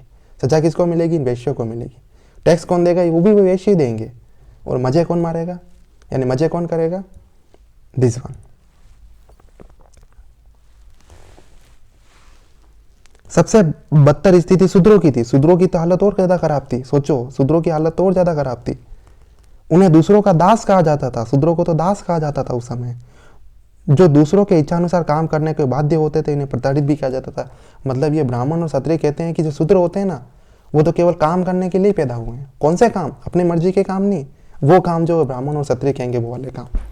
मतलब शूद्र इसलिए पैदा हुए हैं, ये लोग कहते हैं। ब्राह्मण और क्षत्रिय उस समय कहते थे कि जो शूद्र हैं वो इसलिए पैदा हुए हैं कि हम जो काम कहेंगे वो इन शूद्रों को करना पड़ेगा। और वैश्य को क्या कहते थे? आप देखो, वैश्य को ऐसा नहीं कह सकते थे। अब सोचो तुम, अगर ये ब्राह्मण और क्षत्रिय मिलकर वैश्य को भी कह देते कि तुम वही काम करो जो हम कहेंगे, तो सोचो अगर वैश्य को भी ये कह देते तो इन ब्राह्मण और क्षत्रिय के पास पैसा कहाँ से आता? पैसा नहीं आता तो कंगाल हो जाते ये। तो इसलिए उन्होंने क्या किया? वैश्य को तो कुछ बाई नहीं, ये भी उनकी सब मन गढ़ंत है, वो साठ गांठ है कि उन्होंने वैश्य को तो कुछ कहा ही नहीं। वैश्य को तो कहा कि भाई तुम व्यापार करो, आराम से पैसे कमाओ और हमें टैक्स दो। क्यों? क्योंकि उनको क्षत्रियों के पास और ब्राह्मणों के पास पैसा भी तो चाहिए। पैसा कौन देगा इन्हें? वो तो वैश्य से ले लेते थे वो, और उनको काम करने के लिए लोग भी चाहिए, तो वो इसके लिए शूद्रों को काम करा देते थे। ऐसा चलता था उनका सिस्टम उस समय में। सामान्यतः उत्तर वैदिक ग्रंथों में 3 उच्च वर्णों और शूद्रों के बीच विभाजन की रेखा खींच दी गई थी। मतलब उत्तर वैदिक ग्रंथ आते आते जो ब्राह्मण, क्षत्रिय, वैश्य और जो शूद्र है उनके बीच में एक रेखा खींच दी गई थी। मतलब इस रेखा को ये पार नहीं कर सकते थे, है ना, विभाजन की रेखा। फिर भी राजा के राज्याभिषेक से जुड़े कई सार्वजनिक अनुष्ठानों में शूद्र हिस्सा लेते थे। संभवतः वे भी मूलतः आर्य समाज के वंशज माने जाते थे। मतलब कुछ कुछ जो है शूद्रों को आर्य का वंशज भी माना गया है। रथकार या रथ निर्माता जैसे कुछ कारीगर वर्णों को उच्चाधिकार या जनेऊ धारण करने का अधिकार प्राप्त था। इस प्रकार उत्तर वैदिक काल में वर्ण विभेद उतना गहरा नहीं था। मतलब फिर भी उत्तर वैदिक काल में तो उत्तर वैदिक काल में जो था वो वर्ण विभेद वो इतना गहरा नहीं था, वो थोड़ा कम गहरा था, यानी इतना ज़्यादा नहीं था वर्ण विभेद उत्तर वैदिक काल में। आगे चलकर तो ये ब्राह्मण, क्षत्रिय, वैश्य, शूद्रो, इनका जो भेदभाव है वो और ज़्यादा हो जाएगा। देखना, इनमें जो वर्ण विभाजन है वो और ज़्यादा हो जाएगा। परिवार से पिता की शक्ति का पता चलता था। परिवार से पिता की शक्ति का पता चलता था, जो अपने बेटों को भी अधिकार से वंचित कर सकता था। मतलब परिवार में सबसे बड़ा कौन होता था? पिता। और पिता के पास यह अधिकार था कि वह अपने बेटे को, किसी भी बेटे को अपनी संपत्ति से वंचित कर सकता था, मतलब निकाल सकता था। ऐसा भी उस समय पिता के पास अधिकार था। शाही परिवारों में ज्येष्ठाधिकार यानी सबसे बड़े का अधिकार सबसे ज़्यादा था। मतलब जो शाही परिवार होते थे, शाही परिवार क्यों बात कही? क्योंकि छोटे परिवारों के पास धन वन तो कुछ ज़्यादा होता नहीं था, लेकिन जो शाही परिवार होते थे उनके पास बहुत सारी संपत्ति होती थी। तो शाही परिवार में जो बड़ा बेटा होता था उसके पास ज़्यादा अधिकार होता था। किस पर? संपत्ति पर, है ना। संपत्ति पर जो है वो ज़्यादा अधिकार होता था बड़े बेटे का शाही परिवारों में। पुरुष पूर्वजों की पूजा होने लगी, यानी पूर्वज, जैसे आज भी अपन देख के बहुत सारे गाँवों में या शहरों में पूर्वजों की पूजा होती है, तो उस समय पुरुष पूर्वज जो है उस समय उनकी पूजा होने लगी या पूजा होनी शुरू हो गई थी। महिलाएं सामान्यतः नीचे पायदान पर आती थी। हालांकि कुछ महिलाएं धर्मशास्त्री दार्शनिक चर्चा में भाग लेती थी। कुछ रानियां राज्याभिषेक संस्कार में हिस्सा लेती थी, लेकिन आमतौर पर महिलाओं को कमजोर और पुरुषों के अधीन माना जाता था। मतलब हमें ऐसे बहुत ही कम एग्जाम्पल मिले हैं जिनमें महिलाओं को अच्छा स्थान दिया गया हो। बाकी ज़्यादातर जो है वो महिलाओं को पुरुषों के अधीन समझा जाता था। यानी ज़्यादातर जो केस अपने को ऐसे मिले हैं जिसमें जो महिलाएं हैं उनको पुरुषों के अधीन समझा जाता था। बहुत ही कम एग्जाम्पल अपने को मिले हैं जहाँ पर जो महिलाएं हैं उनके साथ अच्छा व्यवहार किया जाता था, राइट।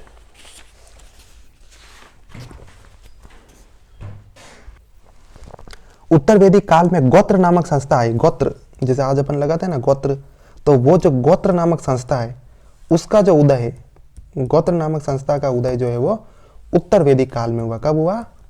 उत्तर वैदिक काल में। उत्तर वैदिक काल में ही जो गोत्र नामक संस्था है उसका उदय हुआ, जिसका शाब्दिक अर्थ गौशाला या वह स्थान था जहाँ पूरे कबीले के पशु रखे जाते थे, लेकिन समय के साथ यह एक ही पूर्वज के वंश का सूचक हो गया।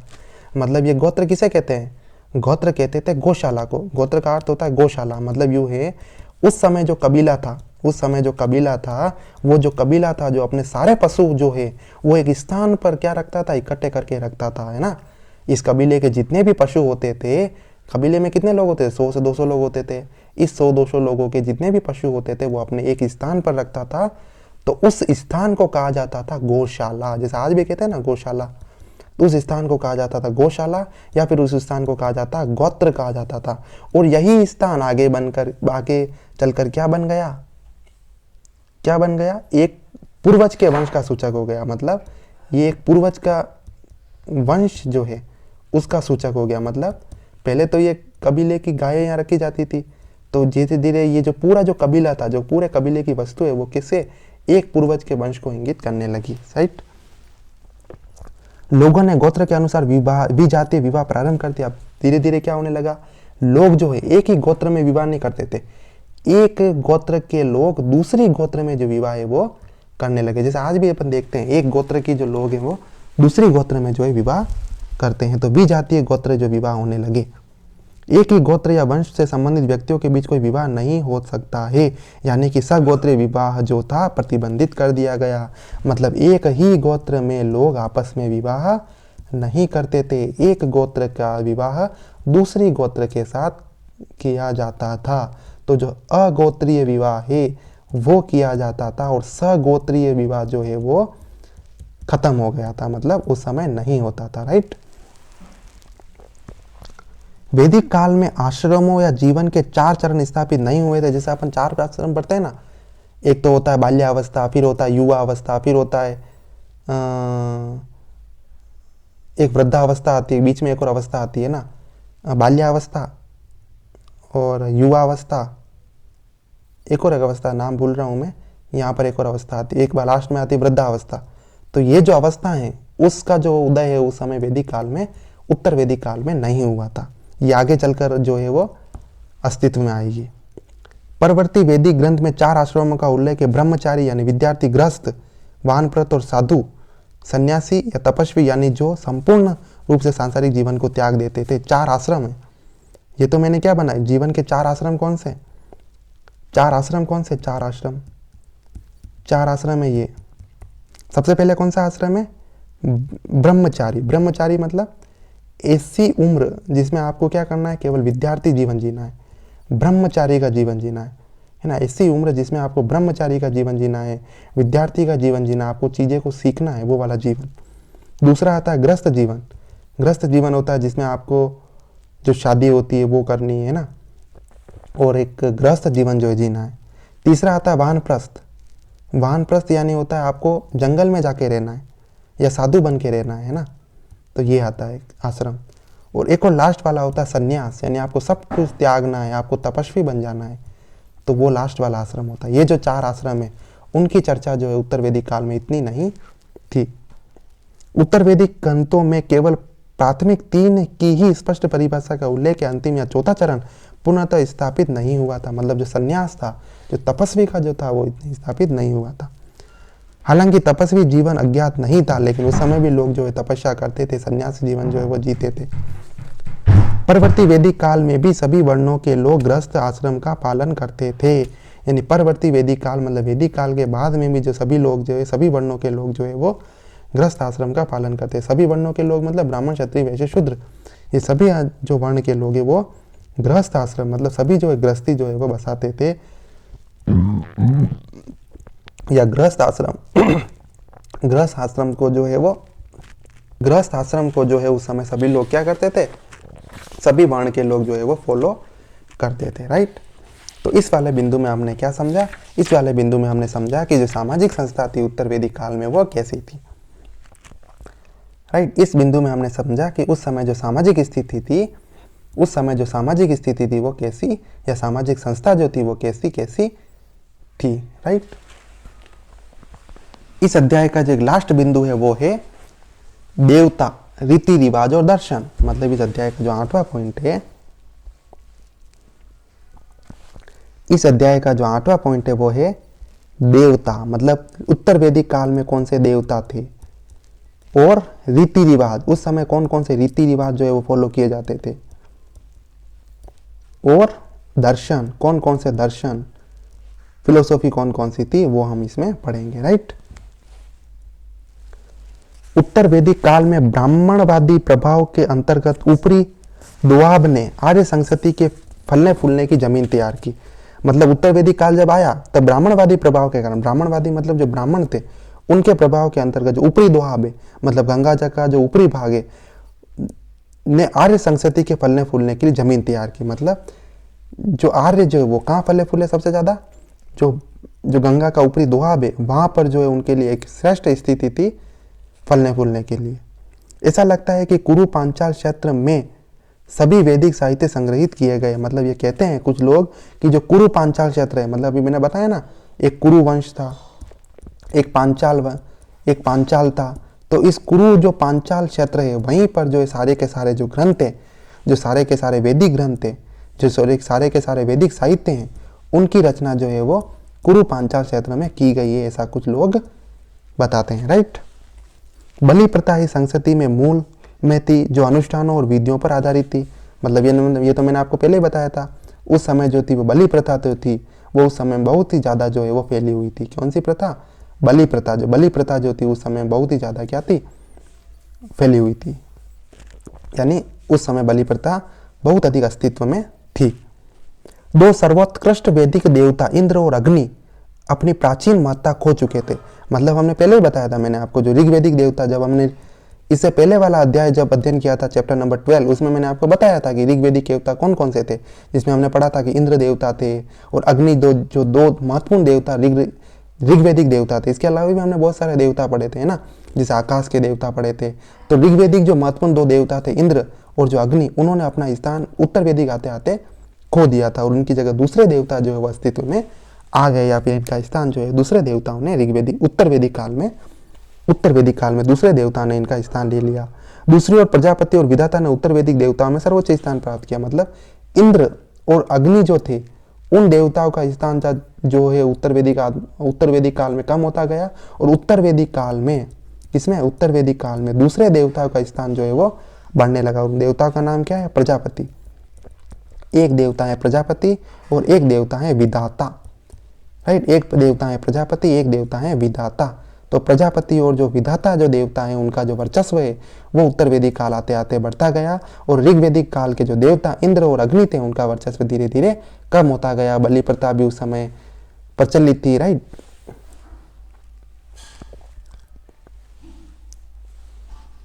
ऋग्वैदिक काल के अन्य छोटे देवता भी महत्वपूर्ण थे। मतलब ऋग्वैदिक काल में जो छोटे छोटे देवता थे वो भी महत्वपूर्ण हो गए थे। मतलब यूं कह रहे हैं कि ऋग्वैदिक काल में जो देवता छोटे थे, जिस समय जिन देवताओं का इतना महत्वपूर्ण स्थान नहीं था ऋग्वैदिक काल में, उनका जो है स्थान महत्वपूर्ण होने लगा उत्तर वैदिक काल आते आते।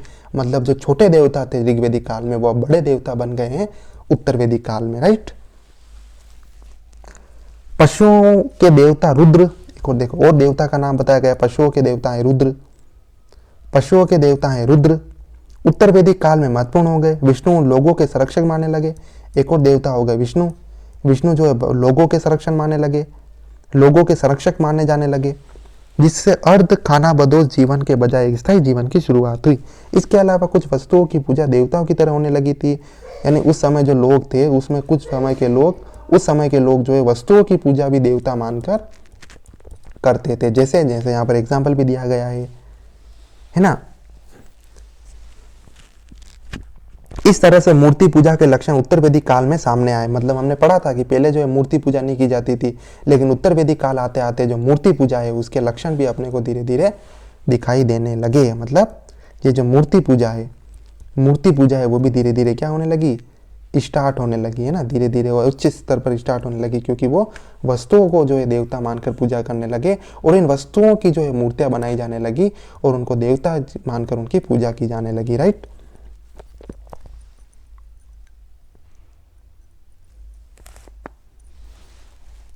जैसे जैसे समाज ब्राह्मण, राजन्य, वैश्य और शूद्र जैसे सामाजिक वर्गों में विभाजित हो गया, यानी जैसे जैसे समाज ब्राह्मण क्षत्रिय वैश्य और शूद्र में विभाजित हुआ, कुछ सामाजिक वर्गों ने अपने अलग देवता बना लिए। मतलब जैसे जैसे ब्राह्मण क्षत्रिय वैश्य और शूद्र समाज बंटने लगे इन चारों में, वैसे वैसे अलग अलग धर्मों ने अपने अपने अलग अलग निजी देवता भी बना लिया। अब देवता भी क्या होने लगे, निजी होने लगे धीरे धीरे। पूषण, पूषण एक पशुओं का देवता है। एक और देवता है पूषण। ये हम देवता के बारे में पढ़ रहे हैं। उत्तर वैदिक काल में जो देवता थे प्रमुख, उनके बारे में पढ़ रहे हैं। जो पूषण थे वो क्या थे, जो मवेशी पालन के लिए जाने जाते थे, शूद्रों के देवता थे। पूषण मतलब जो पशुओं के देवता थे। उस समय पूषण कहते थे पशुओं के देवता थे, और ये किनके थे, शूद्रों के देवता थे। किनके देवता थे, शूद्रों के। अभी मैंने बताया ना, अलग अलग वर्णों के जो अपने अपने निजी देवता होने लगे, तो उसी प्रकार जो पूषण जो थे वो शूद्रों के देवता कहलाने जाने लगे। हालांकि ऋग्वेदिक काल में पशुपालन आर्यों का मूल व्यवसाय था। ये तो हमने पहले ही पढ़ाया था। आर्यों का मूल व्यवसाय पशुपालन था, और वे ग्रामीण बस्ती यानी ग्रामीण संस्कृति थी, आर्यों द्वारा विकसित संस्कृति, राइट। इस काल में लोगों ने उन्हीं भौतिक कारणों से देवताओं की पूजा की जैसा वे पहले करते थे। हालांकि पूजा की विधि और अनुष्ठान में काफी परिवर्तन आया। मतलब पूजा की जो विधि थी, पूजा की जो अनुष्ठान कार्य थे, उन अनुष्ठान और विधि में जो ऋग्वेदिक काल से उनमें परिवर्तन आया। प्रार्थनाएं गाई जाती रही, परंतु वे देवताओं को प्रसन्न करने के लिए मुख्य नहीं थी। बलिदान अधिक महत्वपूर्ण हो गए। अपना स्वरूप निजी और सार्वजनिक दोनों हो गया। मतलब जो बलिदान होते थे वो और अधिक होने लगे। और बलिदान जो है वो निजी रूप से भी दिए जाने लगे और सार्वजनिक रूप से भी दिए जाने लगे। निजी रूप से मतलब कोई एक पर्सनल व्यक्ति बलिदान दे रहा है किसी पशु का, और सार्वजनिक रूप से मतलब कोई समूह मिलकर किसी पशु का बलिदान दे रहे। तो ऐसे बलिदान जो है वो भी बढ़ने लगे। सार्वजनिक बलिदान में राजा और पूरा समुदाय शामिल होता था, जो अब भी संयोगवश बहुत से समुदाय और जनजातियों में देखने को मिलता है। मैंने आपको बताया ना, सामूहिक बलिदान में क्या होता था, राजा और पूरा समुदाय मिलकर किसी पशु की बलि देता था। और निजी बलि भी आज अपने को देखने को मिलती है कि कोई निजी व्यक्ति जो होता है वो किसी पशु की बलि देता है, राइट। निजी या घरेलू बलिदान व्यक्तियों द्वारा अपने घरों में होते थे, क्योंकि इस काल में वैदिक लोग नियमित रूप से घरेलू काम करते थे। निजी बलिदान किसके द्वारा दिया जाता था, निजी व्यक्तियों को द्वारा किया जाता था। और कहाँ किया जाता था, अपने अपने घरों में जो है वो किया जाता था, राइट।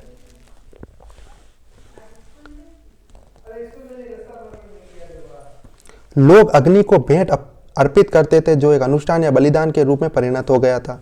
मतलब जब लोग अनुष्ठान कार्य करते थे, अनुष्ठान मतलब जो यज्ञ कार्य किया करते थे, उस यज्ञ कार्य में वो अग्नि को जो है पशु की बलि जो उस समय लोग दिया करते थे, राइट। बलि में व्यापक स्तर पर पशुओं की बलि दी जाती थी, जिसमें पशुधन नष्ट होते गए। इसमें अतिथि को गोघना कहा जाता था, जिन्हें एक पशु, इन पशुओं का मांस खिलाया जाता था। मतलब यूँ कह रहे हैं कि जब ये पशु बलि का जो यानी ज़्यादा बढ़ने लगी, जब पशुओं की ज़्यादा बलि दी जाने लगी, वैसे वैसे क्या होने लगा, धीरे धीरे पशुओं की जो वो कमी होने लगी। और इस कमी के कारण हम आगे देखेंगे कि पशुओं की बलि पर अब धीरे धीरे क्या करने लगा, नियंत्रण किया जाने लगा। क्या किया जाने लगा, पशुओं की बलि पर नियंत्रण किया जाने लगा, ताकि पशुओं की जो संख्या है जो धीरे धीरे घटती जा रही थी उसे रोका जा सके। और जो अतिथि उस समय जो अनुष्ठान कार्य राजा के द्वारा किए जाते थे, जो अतिथि आते थे उन्हें उन्हीं पशुओं का जो मांस है वो उन्हें खिलाया जाता था, राइट। बलि देने वाला व्यक्ति की विधि को बड़े ध्यान से संपन्न करता था। मतलब बलि देने वाला बलि की विधि को, मतलब मैंने बताया ना आपको बलि की विधियां किसमें दी गई है। बलि की विधि आप जब आप वेद पढ़ोगे, ऋग्वेद, यजुर्वेद, सामवेद, अथर्ववेद, तो जो यजुर्वेद है ना, यजुर्वेद में है ना, उसमें बलि के समय कौन कौन सी विधियां, कौन कौन से फॉलो करनी चाहिए, नियम, श्लोक, वो सारे यजुर्वेद में दिए गए हैं। तो वो जो है बड़े ध्यान से बलि की जो प्रक्रिया की जाती थी, उसमें बड़े ध्यान से जो विधि है उसको फॉलो किया जाता था। इस बलिकर्ता को यजमान कहा जाता था। जो बलि देता था उसको क्या कहा जाता था, यजमान। क्या कहा जाता था, यजमान। यानी यज्ञ करने वाला। और इसकी अधिकतम सफलता बलि के समय में शुद्धता पूर्वक उच्चारित शब्दों की जादुई शक्ति पर निर्भर होती थी। मतलब ये कह रहे हैं कि उस समय जो बलि है वो सक्सेसफुल तभी मानी जाती थी जब जो राजा हैं, जो पंडित हैं, जो ब्राह्मण हैं, जब वो इन अनुष्ठानों के समय श्लोक का शुद्ध उच्चारण करेगा। मतलब जो ब्राह्मण श्लोक का शुद्ध उच्चारण करेगा, उस बलि को वो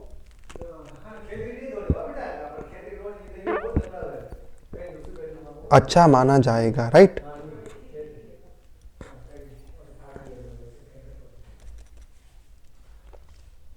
वैदिक आर्यों द्वारा संपन्न कुछ अनुष्ठान भारोपीय लोगों के भी देखने को मिलते हैं, लेकिन उनमें से कई भारत भूमि पर विकसित हुए लगते हैं।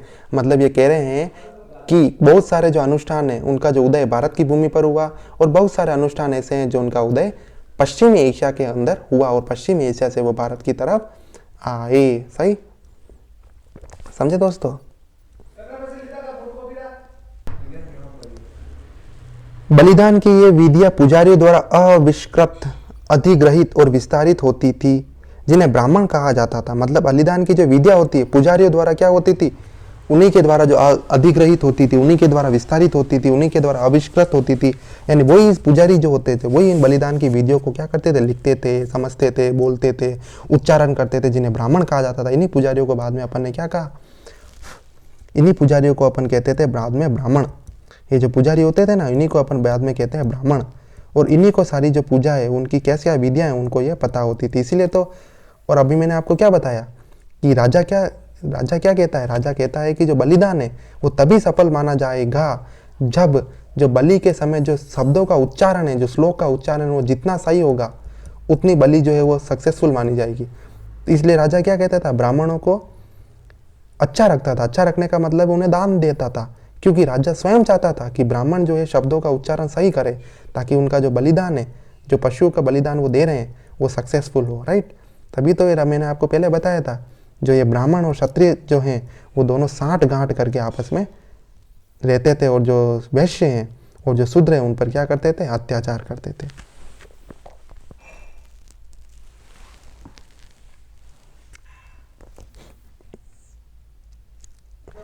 और जो ज्ञान तथा विशेषता के एकाधिकार का दावा करते थे। मतलब ये ब्राह्मण अपने आप को क्या कहते हैं, केवल वही ज्ञानी है और विशेषज्ञ की भी वही है। मतलब ब्राह्मण अपने आप को क्या कहते हैं, केवल जो यज्ञ कार्य में जो कैसे करना है वो केवल ब्राह्मण को ही आता है, बाकी किसी को आता ही नहीं है। उस समय ये ब्राह्मण कहता आएगा भी कैसे, तुमने वैश्यों को तो पढ़ने दिया ही नहीं, तुम शूद्रों को पढ़ने दे ही नहीं रहे हो वेद, है ना, तुम शूद्रों को वेद पढ़ने ही नहीं दे रहे हो, तुम वैश्यों को कह रहे हो कि तुम्हें वेद नहीं पढ़ना, तुम तो व्यापार करो, तुम दूसरे काम करो, टैक्स दो हमें। यानी तुम उन वैश्यों को पढ़ने ही नहीं दे रहे हो, तुम शूद्रों को पढ़ने नहीं दे रहे हो, तो उनको ये ज्ञान कैसे आएगा। और ब्राह्मण अपने आप को इसलिए क्या कहते थे कि जो है उन्हीं के पास सारा ज्ञान है, उन्हीं के पास जो सारी विशेषज्ञता है इन यज्ञों को करने की। उन्होंने कई अनुष्ठानों का आविष्कार किया, इन्होंने ब्राह्मणों ने कई अनुष्ठानों का भी आविष्कार किया। यानी इन्होंने नए नए अनुष्ठान बना दिए। क्यों बना दिए? क्योंकि जितने ज़्यादा अनुष्ठान होंगे उतने ज़्यादा उनको क्या मिलेगा, उपहार मिलेगा राजा से। तो इन्होंने क्या कर दिया, नए नए अनुष्ठान स्थापित कर दिए। नए नए अनुष्ठान, उन्होंने नए नए यज्ञ पैदा कर दिए कि भाई ये यज्ञ करो तो ये होगा, ये करोगे तो ये होगा, ये यज्ञ करोगे तो ये होगा। राजा ये यज्ञ कराता रहता और ये ब्राह्मणों को क्या मिलता रहता, उस समय आराम से उपहार के स्वरूप के रूप में नई नई चीज़ें मिलती रहती। तो ये चीज़ें थी, है ना। और राजा को टैक्स, राजा पैसा कहाँ से लाता, राजा पैसा लाता इन टैक्स से। किन से? जो वैश्यों से जो टैक्स लेता था उनसे लाता। तो इसमें सबसे बुरी हालत किसकी थी, वैश्यों, शूद्रों और महिलाओं की थी। ये मैंने आपको पहले ही बताया था। उन्होंने कई अनुष्ठानों का आविष्कार किया, जिनमें से कुछ अनार्यों से भी लिए गए थे। अनुष्ठानों के आविष्कार और विस्तार का कारण स्पष्ट नहीं है, लेकिन धन लोलुपता के उद्देश्य को नकारा नहीं जा सकता। बताया ना इन्होंने, धन लोलुपता का मतलब क्या होता है, यानी कि हमें ये नहीं पता है कि ब्राह्मणों ने नए नए अनुष्ठानों का आविष्कार क्यों किया, लेकिन हम अपनी समझ से, हम अपनी दिमाग से ये बता सकते हैं कि जो ब्राह्मणों के पास जो धन लोलुपता आ गई थी, मतलब धन का लालच आ गया था, उस धन के लालच के कारण उन्होंने नए नए अनुष्ठान उत्पन्न किए, ताकि वो नए नए अनुष्ठान करेंगे, राजा उन्हें पैसा देगा, राजा उन्हें दान देगा। तो ये धन लोलुपता जो एक वो कारण बताया जाता है ना। अपना तो दिमाग अपन यूज़ कर ही सकते हैं, भले हर चीज़ थोड़ी लिखी होती है क्या, हर चीज़ किताबों में। अब सोचो, वैदिक ग्रंथ किसने लिखे, ब्राह्मणों ने तो लिखे। अब ब्राह्मण उन वैदिक ग्रंथों में जो उन्होंने खुद लिखे, वो कभी ऐसे थोड़ी लिखेंगे कि हमने जो है नए नए अनुष्ठान लोगों से पैसा कमाने के लिए काम बनाए, वो ये थोड़ी लिखेंगे। ये तो अपने को दिमाग से पता लगाना है। तो धन लोलुपता के कारण जो है वो धीरे धीरे ये चीज़ें वो आ गई। कहा जाता है कि राज पुरोहितों को राजसूय यज्ञ में 2,40,000 गायें दक्षिणा तथा उपहार के रूप में दी थी। अब देखो, राज पुरोहितों को मतलब वही ब्राह्मण, पुरोहित मतलब ब्राह्मण, राज पुरोहित मतलब होता है राज दरबार के ब्राह्मण, यानी राजा महाराजाओं के ब्राह्मण जो होते हैं। उन्होंने जब अनुष्ठान किया था, राजसूय यज्ञ किया था, मैंने बताया ना पहले, राजसूय यज्ञ, यानी कि जब इन राज पुरोहितों ने जब राजसूय यज्ञ किया था, उन्हें 2,40,000 गायें जो उपहार के रूप में मिली थी। यही उपहार प्राप्त करने के लिए उन्होंने नए नए अनुष्ठान प्राप्त कर यानी उत्पन्न कर लिए थे।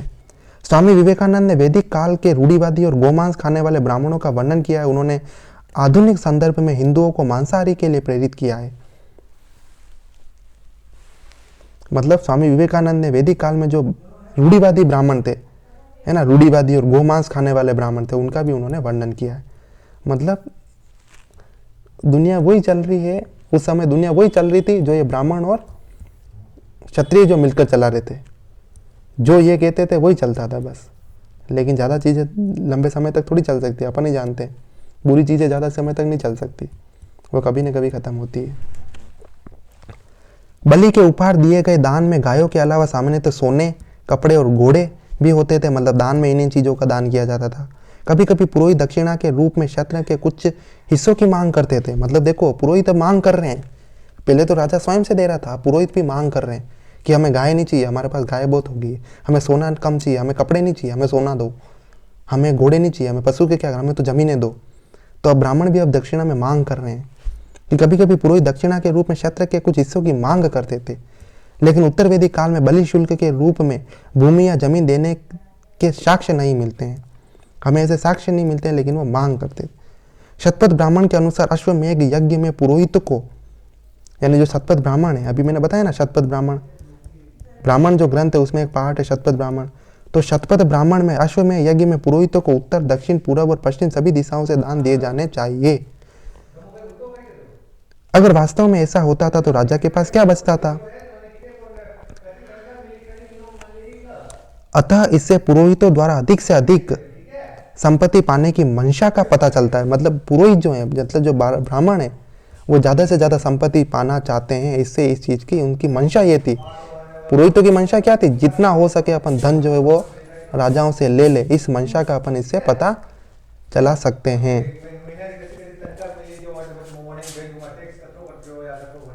स्पष्टतः पुरोहितों को पर्याप्त भूमि का हस्तांतरण नहीं हुआ होगा। इस बात का भी उल्लेख मिलता है कि जो भूमि पुरोहितों को दी जानी थी उसके हस्तांतरण से इनकार कर दिया गया था। लेकिन अपने पढ़ा बताया ना इसमें कि पुरोहित जो है वो ब्राह्मण जो है क्या करते थे? भूमि की मांग करते थे। लेकिन जब धीरे धीरे राजा को पता चलने लगा कि ये सारी भूमि जो है वो राजा पुरोहित ब्राह्मण मांग करे, तो फिर राजा ने धीरे धीरे देना ही क्या कर दिया, यानी जो हस्तांतरण है उसका क्या नहीं किया, हस्तांतरण हुआ ही नहीं। ऐसा अपने को अवशेष मिलते हैं कि हस्तांतरण जो है भूमि का ब्राह्मणों को किया ही नहीं गया। वैदिक काल के अंत में पुरोहित के वर्चस्व और पंथों और अनुष्ठानों के प्रभाव का कड़ा विरोध हुआ। अभी बताया ना, वैदिक काल में, वैदिक काल के अंत में पुरोहित मतलब इन पुरोहितों के वर्चस्व का, इन पंथों का, इन अनुष्ठानों का, जो पुरोहित कहते थे, मतलब जो ब्राह्मण ये कहते थे कि ये अनुष्ठान करो, इन पंथ को फॉलो करो, है ना, जो ब्राह्मणों का वर्चस्व था, इनका फिर समाज में कड़ा विरोध होने लगा, है ना। खासकर पांचाल और विदेह की धरती पर इनका धीरे धीरे क्या होने लगा, विरोध होने लगा। जब हम आगे पढ़ेंगे, आगे वाला लेसन ही बौद्ध धर्म और जैन धर्म के बारे में, और बौद्ध धर्म जैन धर्म क्या है, क्षत्रिय है। तो इन्होंने क्या किया, ब्राह्मणों का विरोध किया। जो सारी अव्यवस्था जो इन्होंने फैलाई थी वो ब्राह्मणों ने ही फैलाई थी, और इन्हीं ब्राह्मणों का पर धीरे धीरे लोग विरोध करेंगे। वो नहीं कि वो है ना, कहता हूँ बुरे का कभी वो नहीं होता, जीत नहीं होती, तो वो वाली चीज है। जहां ईसा पूर्व 600 के आसपास उपनिषदों का संकलन हुआ था, इन दार्शनिक ग्रंथों ने अनुष्ठानों की आलोचना की। मतलब ये दार्शनिक ग्रंथ है, जो उपनिषद है, उन्होंने किसकी आलोचना की? अनुष्ठानों की। ये ब्राह्मण क्या कहते थे? ब्राह्मण कहते थे कि भाई अनुष्ठान कराओ, और नए नए अनुष्ठान पैदा करते थे ब्राह्मण। क्यों करते थे? क्योंकि उन्हें पैसे चाहिए। अब जैसे जैसे लोगों को ये पता चला है कि अनुष्ठान इसलिए कर रहे हैं कि ब्राह्मण को संपत्ति का जो धन लोलुपता आ गई है, ब्राह्मणों को क्या धन लोलुपता आ गई है, उसके कारण जो है वो धीरे धीरे क्या करने लगे, अनुष्ठानों का क्या करने लगे, विरोध करने लगे, है ना, आलोचना करने लगे अनुष्ठानों की, तथा सही मत और ज्ञान के मूल्यों पर जोर देने लगे। जो सही मत है, जो सही चीजें है ना, जो सही मत है, जो सही ज्ञान है, उन पर जो ये लोग जोर देने लगे। जो ब्राह्मणों के द्वारा जो ज्ञान फैलाया जा रहा था ना, उसको तो वो नकारने लगे, और जो सही ज्ञान है, सही जो मत है, उसको वो क्या करने लगे, फॉलो करने लगे। उन्होंने जोर दिया कि आत्मा या स्वयं का ज्ञान प्राप्त करना चाहिए। मतलब ये जो दूसरे लोग थे, उन्होंने कहा कि ये ब्राह्मणों के द्वारा जो ज्ञान दिया जा रहा है उसको छोड़कर हमें क्या पढ़ना चाहिए, हमें आत्मज्ञान पढ़ना चाहिए। स्वयं जो है वो ज्ञान प्राप्त कर, यानी स्वयं का ज्ञान, आत्मा का ज्ञान जो है पढ़ना चाहिए, समझना चाहिए। आत्मा और ब्रह्म के संबंध को ठीक से समझा जाना चाहिए। इस अवधि के शक्तिशाली राजाओं की तुलना में हम ब्रह्म सर्वश्रेष्ठ तत्व के रूप में उभरा। पांचाल और विदेह के कुछ क्षत्रिय शासकों ने भी इस विचार को सराहा। किस विचार को? कि ब्राह्मणों के द्वारा जो ये धन लोलुपता जो आ गई वो एक गलत है, इस चीज को उन्होंने सराहा। और पौरोहित्य वर्चस्व वाले धर्म के सुधार के लिए वातावरण का निर्माण किया। मतलब पौरोहित्य धर्म के सुधार, मतलब पुरोहितों के द्वारा जो अपना ही एक नया धर्म बना दिया गया था। पुरोहितों ने जिस प्रकार से पूरे देश में जो हाहाकार मचा रखा था उसको जो है वो धीरे धीरे सुधारा गया। राइट फ्रेंड्स, उनके इस तरह से उपदेश ने स्थिरता और एकीकरण वाले कारकों को प्रभावी बनाया। आत्मा या जीव की स्थिरता, अनिष्टता और अमरता पर जोर देना क्षत्रिय राजा के नेतृत्व में राज्य की बढ़ती शक्ति को बनाए रखने में अनिवार्य स्थिरता का कारण बना। ब्रह्म के साथ आत्मा के संबंध पर बल देने से सर्वोच्च शक्ति के प्रति निष्ठा बढ़ी। राइट, हम धीरे धीरे आगे बढ़ेंगे कि कैसे कैसे जो ब्राह्मणों का विरोध हुआ और उनके द्वारा जो वर्चस्व स्थापित किया गया था उसको तोड़ा गया। राइट, जब हम बौद्ध धर्म पढ़ेंगे उसमें अपन और अच्छे से पढ़ेंगे इसको कि कैसे ब्राह्मणों ने जो पूरी व्यवस्था बिगाड़ रखी थी। उत्तर वैदिक काल में क्षत्रिय शासकों के अधीन कुछ महत्वपूर्ण बदलाव हुए, जैसे कि जनपद नामक प्रादेशिक साम्राज्य की शुरुआत हुई। जो जनपद है, जनपद नामक प्रादेशिक साम्राज्यों की शुरुआत जो उस समय में उत्तर वैदिक काल में होने लगी। जनपद का मतलब क्या? जन मतलब होता है कबीले का प्रमुख और जनपद मतलब होता है उस क्षेत्र का प्रमुख। युद्ध न केवल मवेशियों के लिए बल्कि क्षेत्र पर अधिकार के लिए भी हुए। पहले तो युद्ध होते थे वो मवेशियों के लिए होते थे, गायों के लिए होते थे ना। अब धीरे धीरे वो क्षेत्र के अधिकार के लिए भी होने लगे, जमीनों के लिए भी युद्ध होने लगे, क्योंकि अब क्या बन गए? जनपद बन गए। पहले क्या था? जन था। अब क्या बन गए? जनपद। अब यही जनपद आगे क्या बनेंगे? महाजनपद बनेंगे। जो बड़े बड़े जनपद होगी वो महाजनपद बन जाएगी। कौरवों और पांडवों के बीच प्रसिद्ध युद्ध महाभारत इस काल में ही हुआ। कौरवों और पांडवों के बीच युद्ध क्यों हुआ? उस जनपद के लिए हुआ। तो ये भी युद्ध जो इस काल में ही हुआ, उत्तर वैदिक काल में। प्रारंभिक वैदिक काल का पशुचारी समाज मुख्यतः कृषि प्रधान बन गया। कबीलाई चरवाहे किसान बन गए जो निरंतर सहायता कर देकर अपनी प्रमुख को बनाए रख सकते थे। अपनी प्रमुख मतलब अपनी जमीन को। देखो अभी भी किसानों से कर लिया जा रहा है। कबीले के किसानों की सहायता से राजा या जनपदी नामक प्रमुख उभरे। उन्होंने वैश्य नामधारी सामान्य लोगों के विरुद्ध अपने संरक्षकों की मदद करने वाले पुरोहितों को पुरस्कार किया, है ना। शूद्र अभी भी एक निम्न स्तर के सेवक ही रहे। मतलब जो स्थिति पहले शूद्रों की थी वो अभी भी वही बनी रही। पुरोहितों की जो है वो राजा जो है वो मदद करते थे ताकि पुरोहित जो है उन्हें क्या करते थे, उन्हें जो है वर्चस्व प्रदान करते थे। कबीलाई समाज एक वर्ण विभाजित समाज बन गया, लेकिन वर्ण विभेद बहुत देर तक नहीं चला। ब्राह्मणों की सहायता के बावजूद राजन्य या क्षत्रिय एक परिपक्व राज्य व्यवस्था स्थापित करने में असफल रहे। बिना किसी नियमित कर प्रणाली या स्थायी सेना के राज्य की स्थापना नहीं हो सकती थी। मतलब उस समय ना तो उस समय कोई नियमित कर प्रणाली थी और ना ही उस समय कोई स्थायी सेना मौजूद थी। सेना सही संपूर्ण प्रशासनिक संरचना, मतलब सेना के अलावा जो दूसरी जितने भी एडमिनिस्ट्रेशन जो स्ट्रक्चर था वो क्या हुआ? कर पर निर्भर करती थी। मतलब अगर आप टैक्स लोगे तो ये जो संपूर्ण सेना चलेगी आपकी। लेकिन उस समय जो क्या हो, धीरे धीरे कर तो पहले उपहार के रूप में लिया जाता था, अब धीरे धीरे कर प्रणाली वो भी स्थापित की जाने लगी और धीरे धीरे उस कर से एक सेना भी राजा द्वारा रखी जाने लगी। राइट, लेकिन कृषि के मौजूदा तरीके नियमित करों और सहायता के अवसर प्रदान करने में निष्फल रहे। राइट फ्रेंड्स, तो इसमें हमने क्या पढ़ा कि जो उत्तर वैदिक काल था, उस उत्तर वैदिक काल के जो देवता, रीति रिवाज, जो दर्शन क्या थे, फिलोसॉफी क्या थी, उसके बारे में हमने इस बिंदु में पढ़ा। तो इस बिंदु के साथ ही जो अपना ये लेसन है वो होता है समाप्त। राइट, इस बिंदु में हमने क्या पढ़ा? ये देवता, रीति रिवाज और दर्शन के बारे में हम इसमें पढ़ा। और इस बिंदु पॉइंट नंबर 8 जो है उसके साथ इस लेसन का होता है समाप्त। राइट, इसके बाद में एक कालक्रम दिया हुआ है। उस कालक्रम में वही दिया हुआ है जो मैंने इस आपको लेसन में पढ़ाया, लेकिन आप अगर चाहो तो इसको एक क्रम वाइज केवल एक रीडिंग लगा सकते हो ताकि आपको चीज़ें जो है फिर से रिपीट हो जाए, ताकि आपको एक टाइमलाइन का जो है पता चल जाए। सिंपल सी चीज़ है दोस्तों। उत्तर वैदिक काल आ गया है। अब उत्तर वैदिक काल के बाद जो है हम किस में जाएंगे? अपन लो युग में जाएंगे, मगध मगध के बारे में पढ़ेंगे ना, मगध साम्राज्य, मौर्य साम्राज्य, धीरे धीरे उस तरफ अपन जाएंगे। उससे पहले जो अगला लेसन हम पढ़ेंगे वो है चैप्टर नंबर 14, और वो चैप्टर नंबर 14 है जैन धर्म और बौद्ध धर्म के बारे में। किसके बारे में? जैन धर्म और बौद्ध धर्म के बारे में, जहाँ से क्वेश्चन पूछे जाते हैं हर एग्जाम में, जैन धर्म और बौद्ध धर्म के बारे में।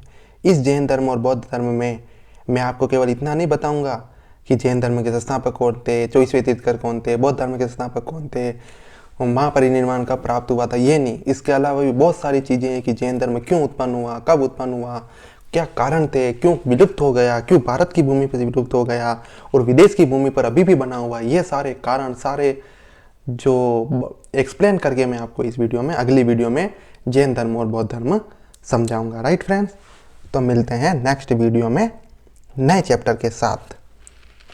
Okay friends.